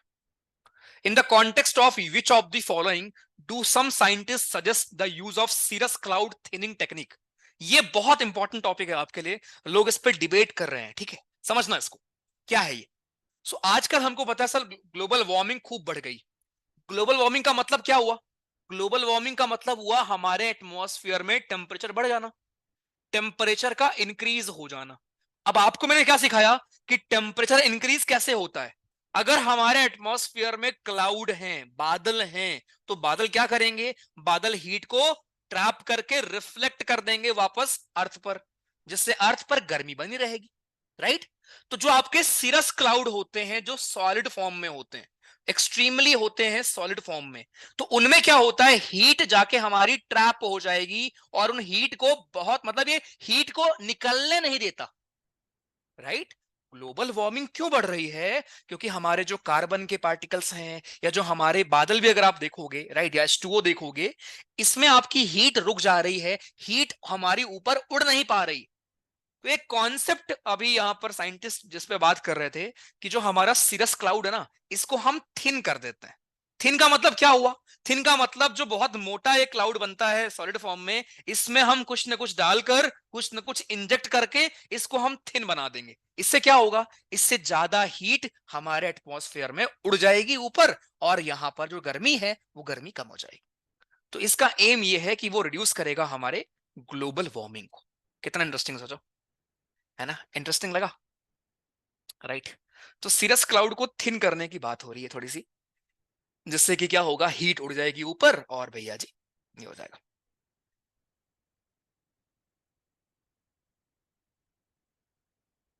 फर्स्ट क्वेश्चन में आपने कोल्ड करंट बताया और ऑप्शन में वार्म लिखा है, कहां पे? Advection fog forms at sea when warm air associated with warm current and condensation take, associated with warm current. अरे यार, कॉमन सेंस यूज कर लो, ठीक है भैया, लो। कुल मिला के तुम्हारा गर्म हवा ठंडी हवा के साथ मिल जाएगा, और गर्म हवा भी थोड़ी बहुत कूल हो जाएगी, उसमें आपका टेम्परेचर डाउन हो जाएगा, कंडेंसेशन हो जाएगा, इसी को बोलते हैं एडवेक्शन फॉग। ठीक है भाई, एक्सप्लेन तो मैंने वही किया था ना। चलो, ओके बालक, नेक्स्ट। क्या सही सही क्वेश्चन है यार। 16 क्वेश्चन, बोल दे रहा हूँ।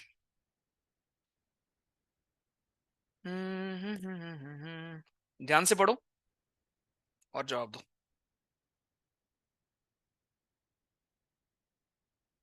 Consider the following statements in this regarding various types of cloud.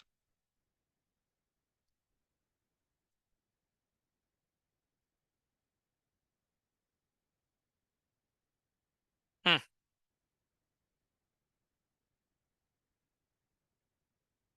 बोलिए बालक। Consider the following statements in this regarding various types of cloud. Cirrus cloud हमारे फॉर्म होते हैं हाई अल्टीट्यूड पर, वाइल क्यूमुलस क्लाउड फॉर्म होते हैं medium पर। Stratus cloud form होते हैं due to loss of heat और mixing of air masses with different temperature. Nimbus cloud हमारे ट्रांसपेरेंट है रे ऑफ सन के लिए। जो भी आपको एक्स्ट्रा इन्फॉर्मेशन यहाँ पे लगे उसको प्लीज नोट कर लिया करो।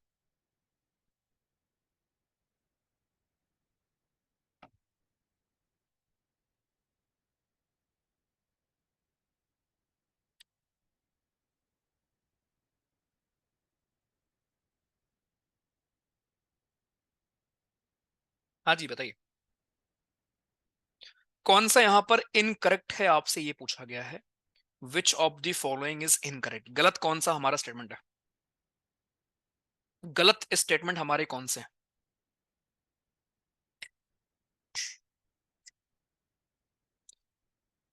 हम्म।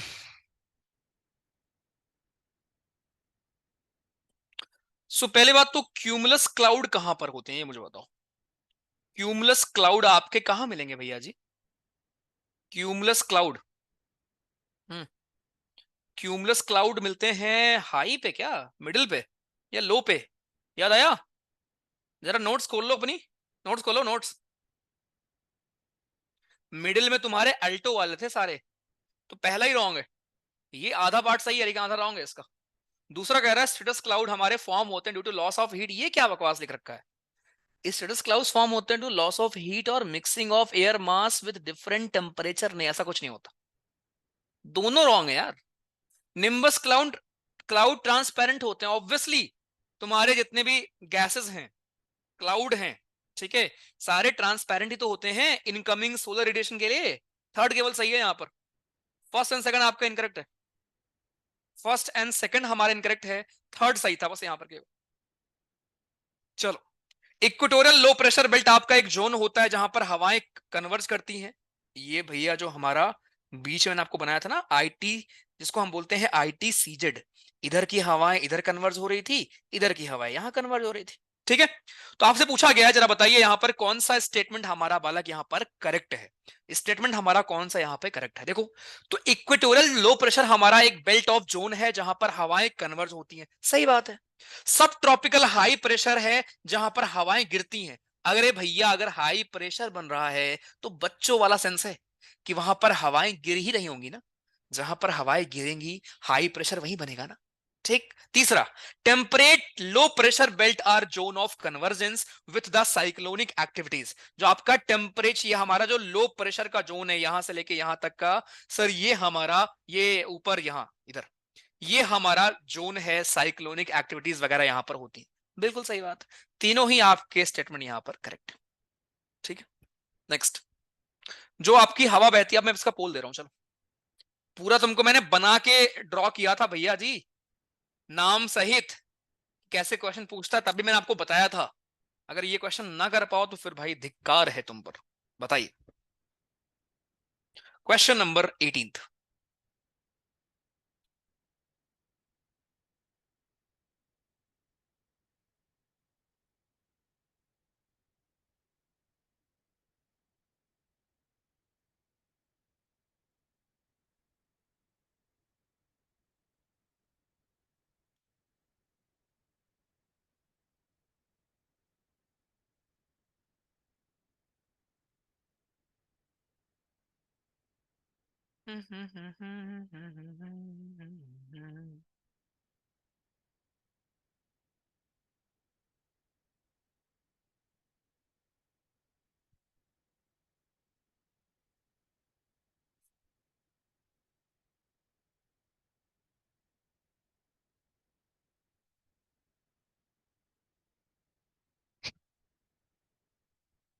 डन। रिवीजन नहीं किया है भैया, अच्छी बात है नहीं किया है।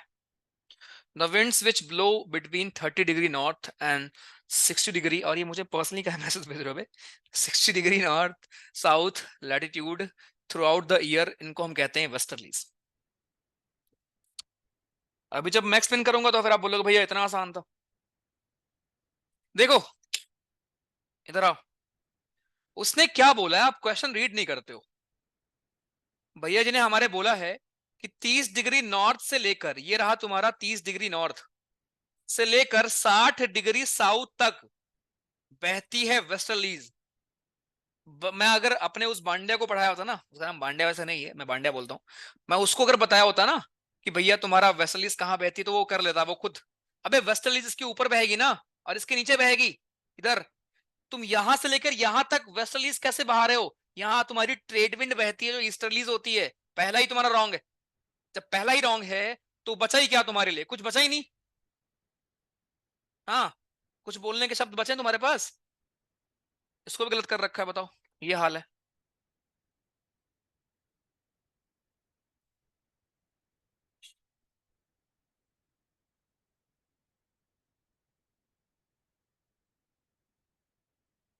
साउथ नहीं देखा, अच्छा।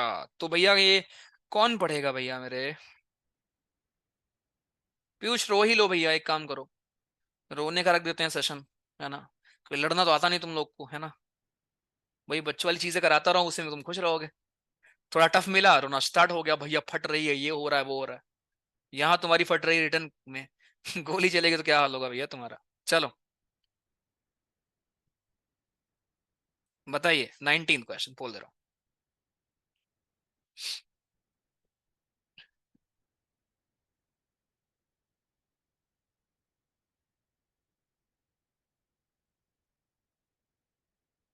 बताइए भैया।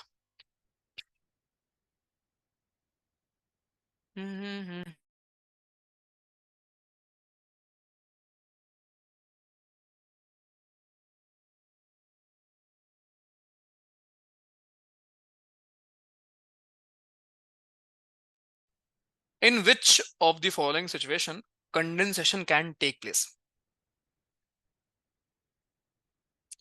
किस सिचुएशन में ज्यादा हाई लेवल हो गया तो बता देना मुझे, अगले टेस्ट में और लो लेवल कम कर लेंगे। अरे देखो, आसान क्वेश्चन तो हर बंदा कर लेगा यार, ठीक है, उसमें क्या ही तुम्हारा एफर्ट लगना है, बट थोड़ा सा अगर हाई हम बढ़ा के उसमें कुछ सीख भी पाए तो वो अच्छा है ना। इनमें से बताइए कौन से सिचुएशन में कंडेंसेशन आपका होगा? जब टेम्परेचर आपका हवा का रिड्यूस हो जाएगा, due point with its volume remains constant, जब बोथ वॉल्यूम एंड टेम्परेचर आपके रिड्यूस हो जाएंगे, जब मॉइस्चर आपका ऐड हो जाएगा हवा में थ्रू इवापोरेशन। आपको अगर याद है, मैंने आपको सिखाया था, जितना ज्यादा इवापोरेशन होगा उतना ज्यादा कंडेंसेशन होगा। तो थर्ड तो बिल्कुल सही है। जब बोथ वॉल्यूम और टेम्परेचर दोनों हमारे कम हो जाएंगे, ये भी सही है। अरे मेरे भाई, जब टेम्परेचर कम तुम्हारा हो जाएगा तो यार ठंड हो जाएगी ना। ठंड में क्या होगा? तुम्हारा जो लिक्विड, तुम्हारा जो वेपर है, वो लिक्विड में कन्वर्ट हो जाएगा। इसी को बोलते हैं कंडेंसेशन। और पहला था जब आपका टेम्परेचर हवा का रिड्यूस हो जाएगा, वही बात तो लिखा है उसने। तीनों सही है यार, इतना सोचते का हो, है कि हर क्वेश्चन में कुछ ना कुछ पंगा ही होगा चलो बताइए, कौन सा स्टेटमेंट यहां पर करेक्ट है? फ्रंट्स के ऊपर एक क्वेश्चन है आपका, कौन सा स्टेटमेंट बालक हमारा यहां पर करेक्ट है? चार्ली जी मैं चेक कर लूंगा, ठीक है, स्टेटस वाला, अच्छा ठीक है, मैं चेक कर लूंगा, चलो।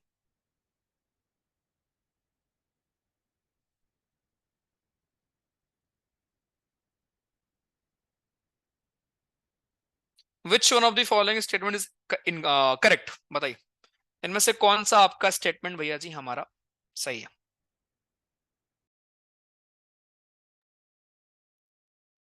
कोल्ड फ्रंट पहले पढ़ लो, हड़बड़ी में मत रहा करो। कोल्ड फ्रंट मूव करता है स्लोअर रेट से वार्म फ्रंट से, और इसीलिए ओवरटेक नहीं कर पाता वार्म फ्रंट को। कोल्ड फ्रंट नॉर्मली हमारा फास्ट मूव करता है वार्म फ्रंट से, और इसीलिए वो ओवरटेक कर लेता है वार्म फ्रंट को। कोल्ड फ्रंट हमारा स्लो मूव करता है, और इसीलिए उसको वार्म फ्रंट ओवरटेक कर लेता है। कोल्ड फ्रंट फास्ट मूव करता है, but they can not overtake the warm front.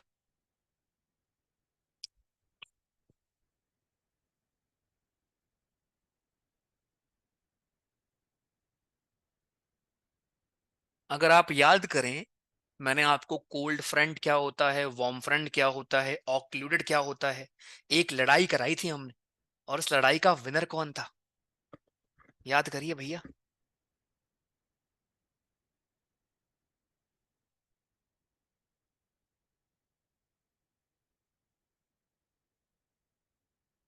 अरे मेरे प्रभु, तुम्हारी ठंडी हवा डेंस होगी ना, इधर आओ।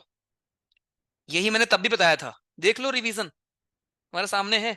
जो आपकी कोल्ड एयर है, तुक्के में पेपर नहीं निकलेगा, सुधर जाओ। कोल्ड एयर जो है आपकी वो डेंस होती है, ठीक है। तो डेंस होती है मतलब वो तेज मूव करेगी आपकी। कोल्ड फ्रंट या कोल्ड हवा आपकी फास्टर मूव करेगी, फास्टर मूव करेगी, फास्टर, ठीक है। Answer B.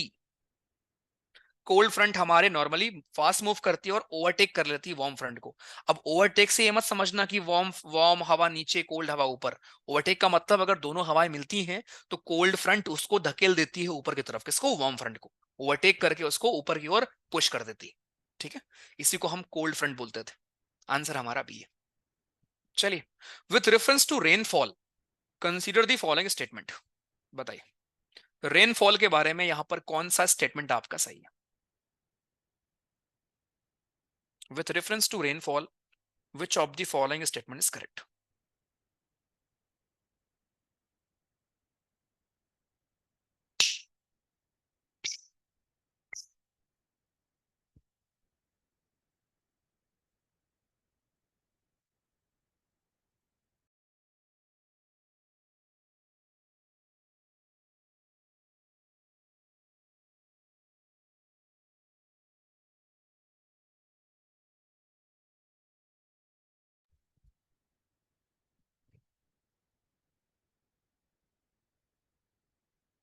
मैं चेक कर लूंगा 16th यार, रुक जाओ, ठीक है। 16 में चेक कर लूंगा दोबारा, कोई दिक्कत नहीं।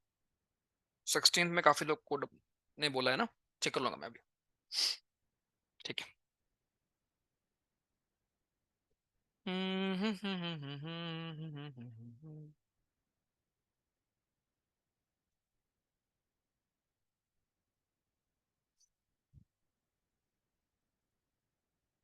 With reference to relief rainfall consider the following statements. क्या होगा? लीवर्ड और विंडवर्ड क्या होता है बताया मैंने आपको, आसान। This type of rainfall is closely, आपसे यहां पूछा गया है कौन से यहां पर इनकरेक्ट है। रिलीफ रेनफॉल हमारे कब होते हैं? वार्म एंड कोल्ड फ्रंट की वजह से होते हैं। लीवर्ड स्लोप को ज्यादा बारिश मिलती, मतलब ये बच्चा नहीं कर लेगा इसको, सेकंड वाले को। हाँ, अभी बताया तुमको मैंने, विंडवर्ड साइड को ज्यादा बारिश मिलेगी ना, लीवर्ड को थोड़ी ना मिलेगी यार। अब बताओ पहला सही है क्या? This type of rainfall is closely associated with warm and cold front, उसको हम फ्रंटल रेनफॉल बोलते हैं, राइट। उसको हम फ्रंटल रेनफॉल बोलते हैं। या आपका रिलीफ रेनफॉल कहाँ होता है पता है? ये आपका भैया जी हिल्स वगैरह, माउंटेन वगैरह पे होता है, ठीक है। तो ये हमारा दोनों ही गलत है। आंसर सी होगा, इनकरेक्ट पूछा गया था। 16 में शायद मैंने उल्टा कुछ कर दिया है, एक बार मैं चेक कर ले रहा हूँ। 3-4 लोगों ने लिखा है। एक सेकंड, स्टेटस क्लाउड हमारे फॉर्म होंगे टू लॉस ऑफ हीट, ठीक है। Mixing of air mass with different temperature, nimbus cloud हमारे ट्रांसपेरेंट होते हैं टू सन ऑफ।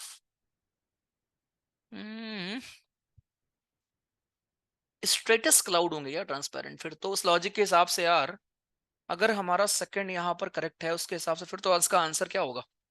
फिर इसका आंसर होगा सीरस क्लाउड हमारे फॉर्म्ड होंगे। यार क्यूमुलस, रुक जाओ एक बार मैं चेक कर ले रहा हूँ, रुक जाओ।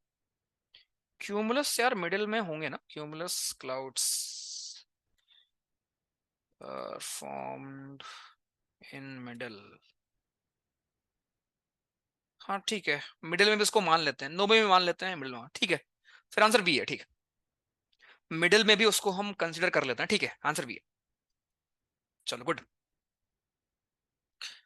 Okay, next. High cloud primarily reflect solar radiation and cool the surface of the earth. Low cloud जो हमारे होते हैं उनकी हाई एब्जॉर्प्शन होता है ऑफ infrared radiation emanating from the earth surface, मतलब निकलना from earth surface, and this cause warming effect. दोबारा पढ़ो, ऊपर से क्या होगा मुझे पता है, दोबारा पढ़िए। आपसे पूछा गया यहां पर करेक्ट हमारे क्या है। उसने बोला हाई क्लाउड जो हमारे होते हैं, जो क्लाउड ऊपर होते हैं, वो रिफ्लेक्ट करते हैं सोलर रेडिएशन को, ठीक है। अब देख लो, जो क्लाउड आपके ऊपर होते हैं, वो जो हमारी रेडिएशन आ रही होती है, राइट, वो रिफ्लेक्टिंग में अच्छे नहीं होते, बट जो वापस जा रही होती है क्लाउड, उसको रोकने में अच्छे होते हैं। उल्टा लिखा गया है। अरे मेरे प्रभु, जो आपके हाई, ये लिख लो, ठीक है, ये पॉइंट सारे, जो हमारे हाई क्लाउड होंगे ना, हाई क्लाउड हमारे ये अच्छे नहीं होते। High cloud are not good, are not good at reflecting, reflecting है तो आपने पढ़ा भी है यार कि जो हमारी इंसुलेशन आ रही होगी उसको रोकने वाला कोई नहीं होता। सो रिफ्लेक्टिंग करने में अच्छे नहीं होते, लेकिन जो हमारी लॉन्ग वेव जा रही हो, लॉन्ग वेव का मतलब क्या है, जो आपकी नीचे से टेरेस्ट्रियल रेडिएशन जा रही होती है, राइट, जो हमारी लॉन्ग वेव जा रही होती नीचे से, उसको ब्लॉक करने में बहुत अच्छे होते हैं, उसकी ब्लॉकिंग करने में खूब अच्छे होंगे, राइट, ध्यान रख। तो पहला रॉन्ग हो गया। सेकंड उसने बोला है low cloud have high absorption of infrared radiation emanating from the earth surface, ये भी उल्टा लिखा है। हाई क्लाउड जो होते हैं वो रोकने में हेल्प करते हैं आपकी ज्यादा, as compare to lower cloud, ठीक है।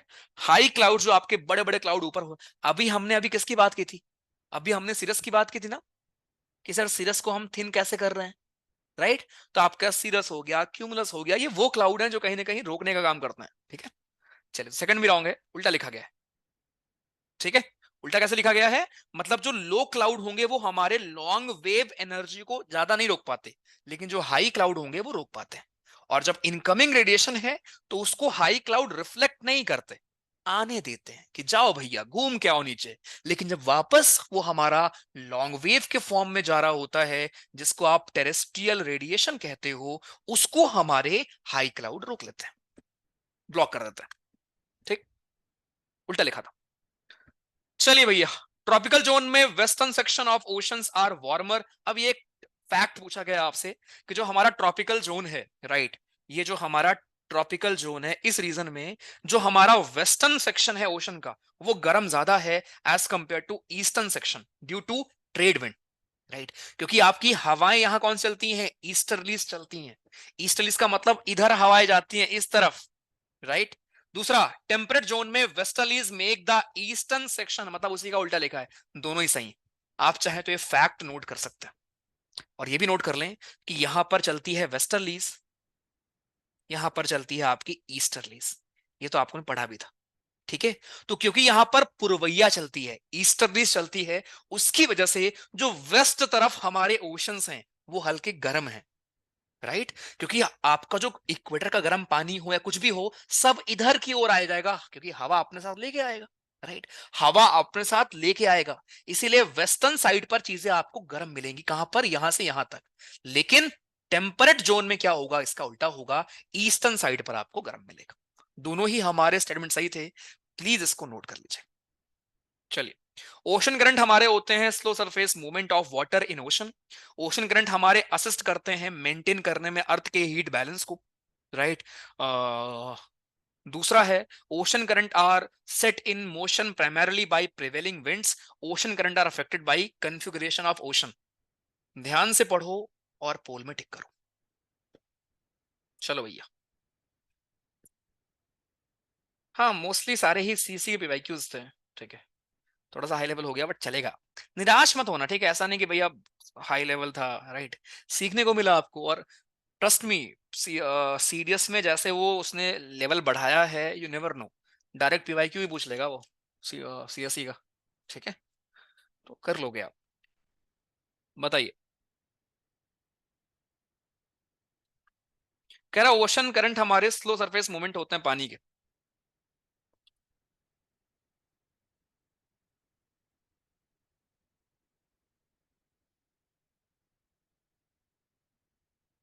हम्म,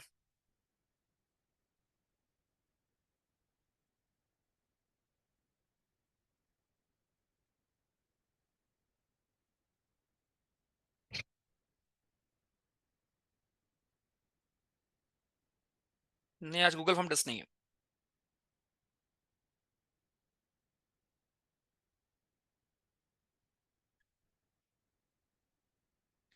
पहला ही रॉन्ग है यहाँ पर, ओशन करंट हमारे स्लो सरफेस मूवमेंट नहीं होते, ये आपके फास्ट भी हो सकता है। ठीक है, ये सीएसई का क्वेश्चन है, राइट।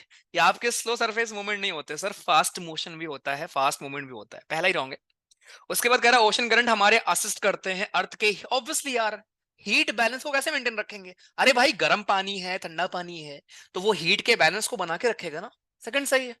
ओशन करंट हमारे sir primarily set in motion primarily by prevailing winds, बिल्कुल, विंड्स का भी फैक्टर होता है, आप याद करो, मैंने आपको सिखाया था primary factor secondary factor, salinity भी आपको मैंने पढ़ाई थी वहां पर, ये भी सही है और ये भी सही है। ओशन कैसा है, ओशन का रिलीफ फीचर कैसा है, पैसिफिक ओशन में कुछ और कहानी है, अटलांटिक में कुछ और कहानी है। तो ओशन के कन्फिग्रेशन से भी फर्क पड़ेगा। तीनों हमारे करेक्ट हैं, लेकिन पहले रॉन्ग था। जो तुमको सबसे आसान लग रहा था। स्लो सरफेस मूवमेंट भी हो सकती है, लेकिन फास्ट भी मोशन होता है भैया। चलिए, एसिडिफिकेशन जो आपके ओशन का होता है, राइट, ये कंसर्न क्यों है, इससे क्या पंगे होने वाले हैं, क्या क्या दिक्कत हो सकती है? पहला, growth and survival of phytoplankton, तुम्हारे कोरल भैया को दिक्कत हो जाएगी। दूसरा, growth and survival of coral reef. तीसरा, survival of some animals that have phytoplanktonic larvae will be adversely affected. The cloud seedling and formation of clouds will be adversely affected. Fourth का कुछ selection connection दिख रहा है तुमको? हाँ, ocean के acidification से। देख लो सीएससी का भी बाइक क्यों है, कैसे घुमाते हैं वो, देख रहा है? कोई रिलेशन दूर दूर तक नहीं है इसका और इससे। 1 2 3 होगा और वो बच्चा कर लेगा उसको। ठीक है। हमारे जो कोरल ब्लीचिंग हो रहा है वो क्यों हो रहा है? एसिडिफिकेशन हो रहा है हमारे ओशन का। फाइटोप्लैंक्टन्स जो वहां पर मौजूद हैं वो मर रहे हैं, क्यों? बिकॉज ऑफ दिस, जो हमारा एसिडिफिकेशन हो रहा है हमारे ओशंस का। नेक्स्ट, कोरल रीफ हमारे जनरली एब्सेंट होते हैं वेस्टर्न कोस्ट पर, क्यों? बताइए, बोल दे रहा हूं।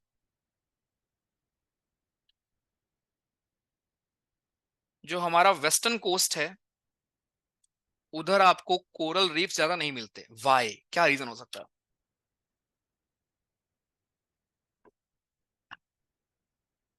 ये शायद मैंने कहीं दिया था क्या, तभी तुम कर ले रहे हो, मुझे ऐसा लग रहा है। वेस्टर्न कोस्ट में भैया सब्सिडेंस होता है हवा का, मतलब हवा नीचे गिरती है, ऐसा है क्या? वेस्टर्न कोस्ट में कॉन्टिनेंट के पास कोल्ड करंट है। वेस्टर्न कोस्ट में continent have dry winds. None of these. चलो गुड, 74% लोगों ने कर लिया है, इसका आंसर है बी। राइट, कोल्ड करंट आपको सर वहां देखने को मिलेगी, और कोल्ड करंट है तो आपको पता है, क्योंकि वहां पर कोल्ड करंट है तो कुछ भी नहीं होने वाला। ठीक है, कोल्ड करंट का मतलब ठंडा पानी। राइट, और आपको पता है हमारे कोरल्स कहां पर होते हैं? फ्रेश वाटर में होते हैं। फ्रेश का मतलब आपका साफ पानी में होंगे, क्लियर पानी में होंगे, सलीन पानी में होंगे। ठीक है, जहां नदियां ज्यादा जा रही हैं उधर नहीं होंगे आपके, ठंडे पानी में नहीं होंगे। आपके नॉर्मल ल्यूक वार्म वाटर में होते हैं, याद है आपको? नॉर्मल टेम्परेचर ये आपका ल्यूक वार्म टेम्परेचर आपको चाहिए होता है 20-25 डिग्री के आसपास वाला। ठंडी जगह पर नहीं होंगे कोरल। तो कॉमन सेंस का क्वेश्चन था।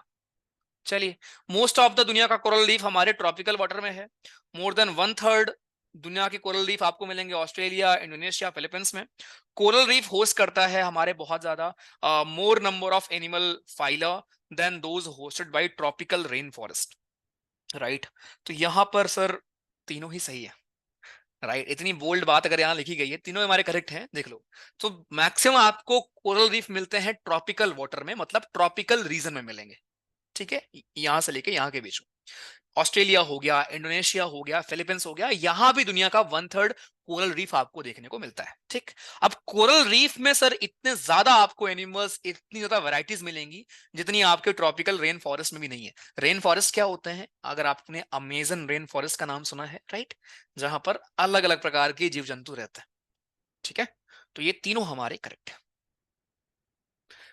कोरल रीफ कहां पर नहीं मिलते, ये मैंने आपको पढ़ाते हुए कराया था, तो तुम कर लोगे। ठीक है, तो भैया जी गल्फ ऑफ कैम्बे और सुंदरबन में नहीं मिलेगा। सुंदरबन में क्यों नहीं मिलेगा?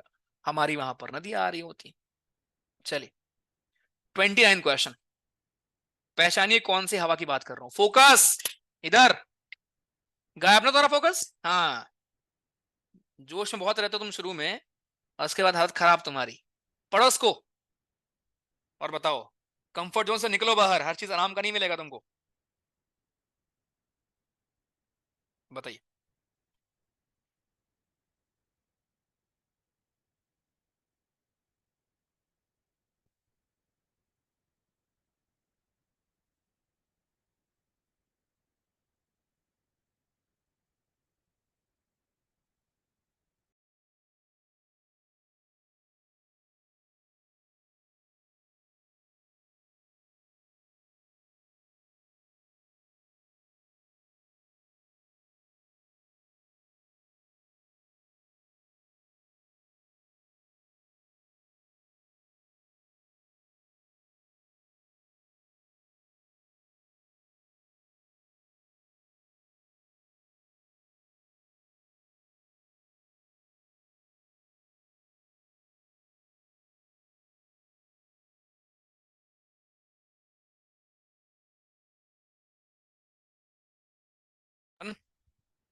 दीज विंड्स ब्लो फ्रॉम सब tropical high pressure belts towards सब पोलर। अब ये बनाओ कहां थे, इधर देखो, आ जाओ।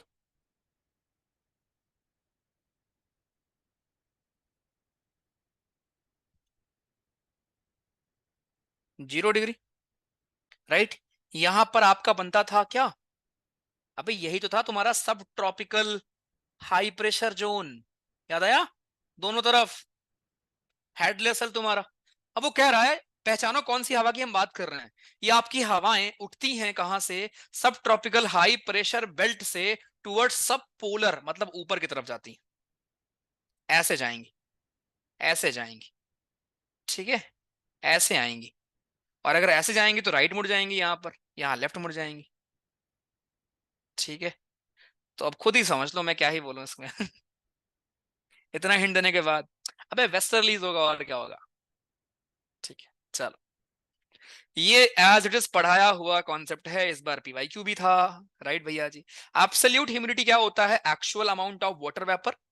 रिलेटिव क्या होता है? Is least over ocean and greater over continent. Condensation depend करता है अमाउंट ऑफ कूलिंग और रिलेटिव ह्यूमिडिटी के ऊपर, राइट। तो बस ये नोट कर लो कि आपकी रिलेटिव ह्यूमिडिटी ज्यादा होगी ओशन पर, उल्टा लिखा है।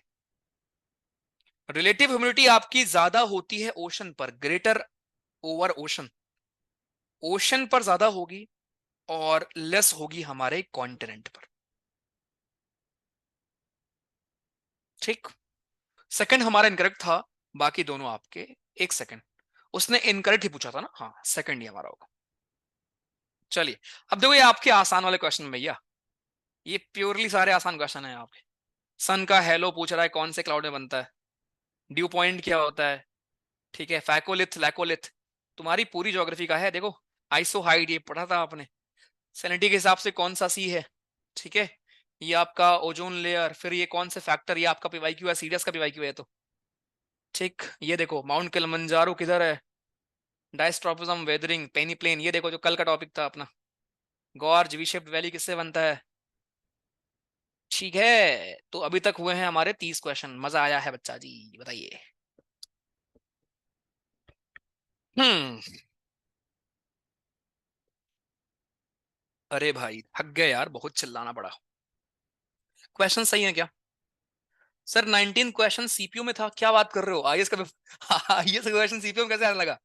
एक सेकंड, सेम तो नहीं रहा होगा, कुछ ना कुछ चेंज रहा होगा, है ना?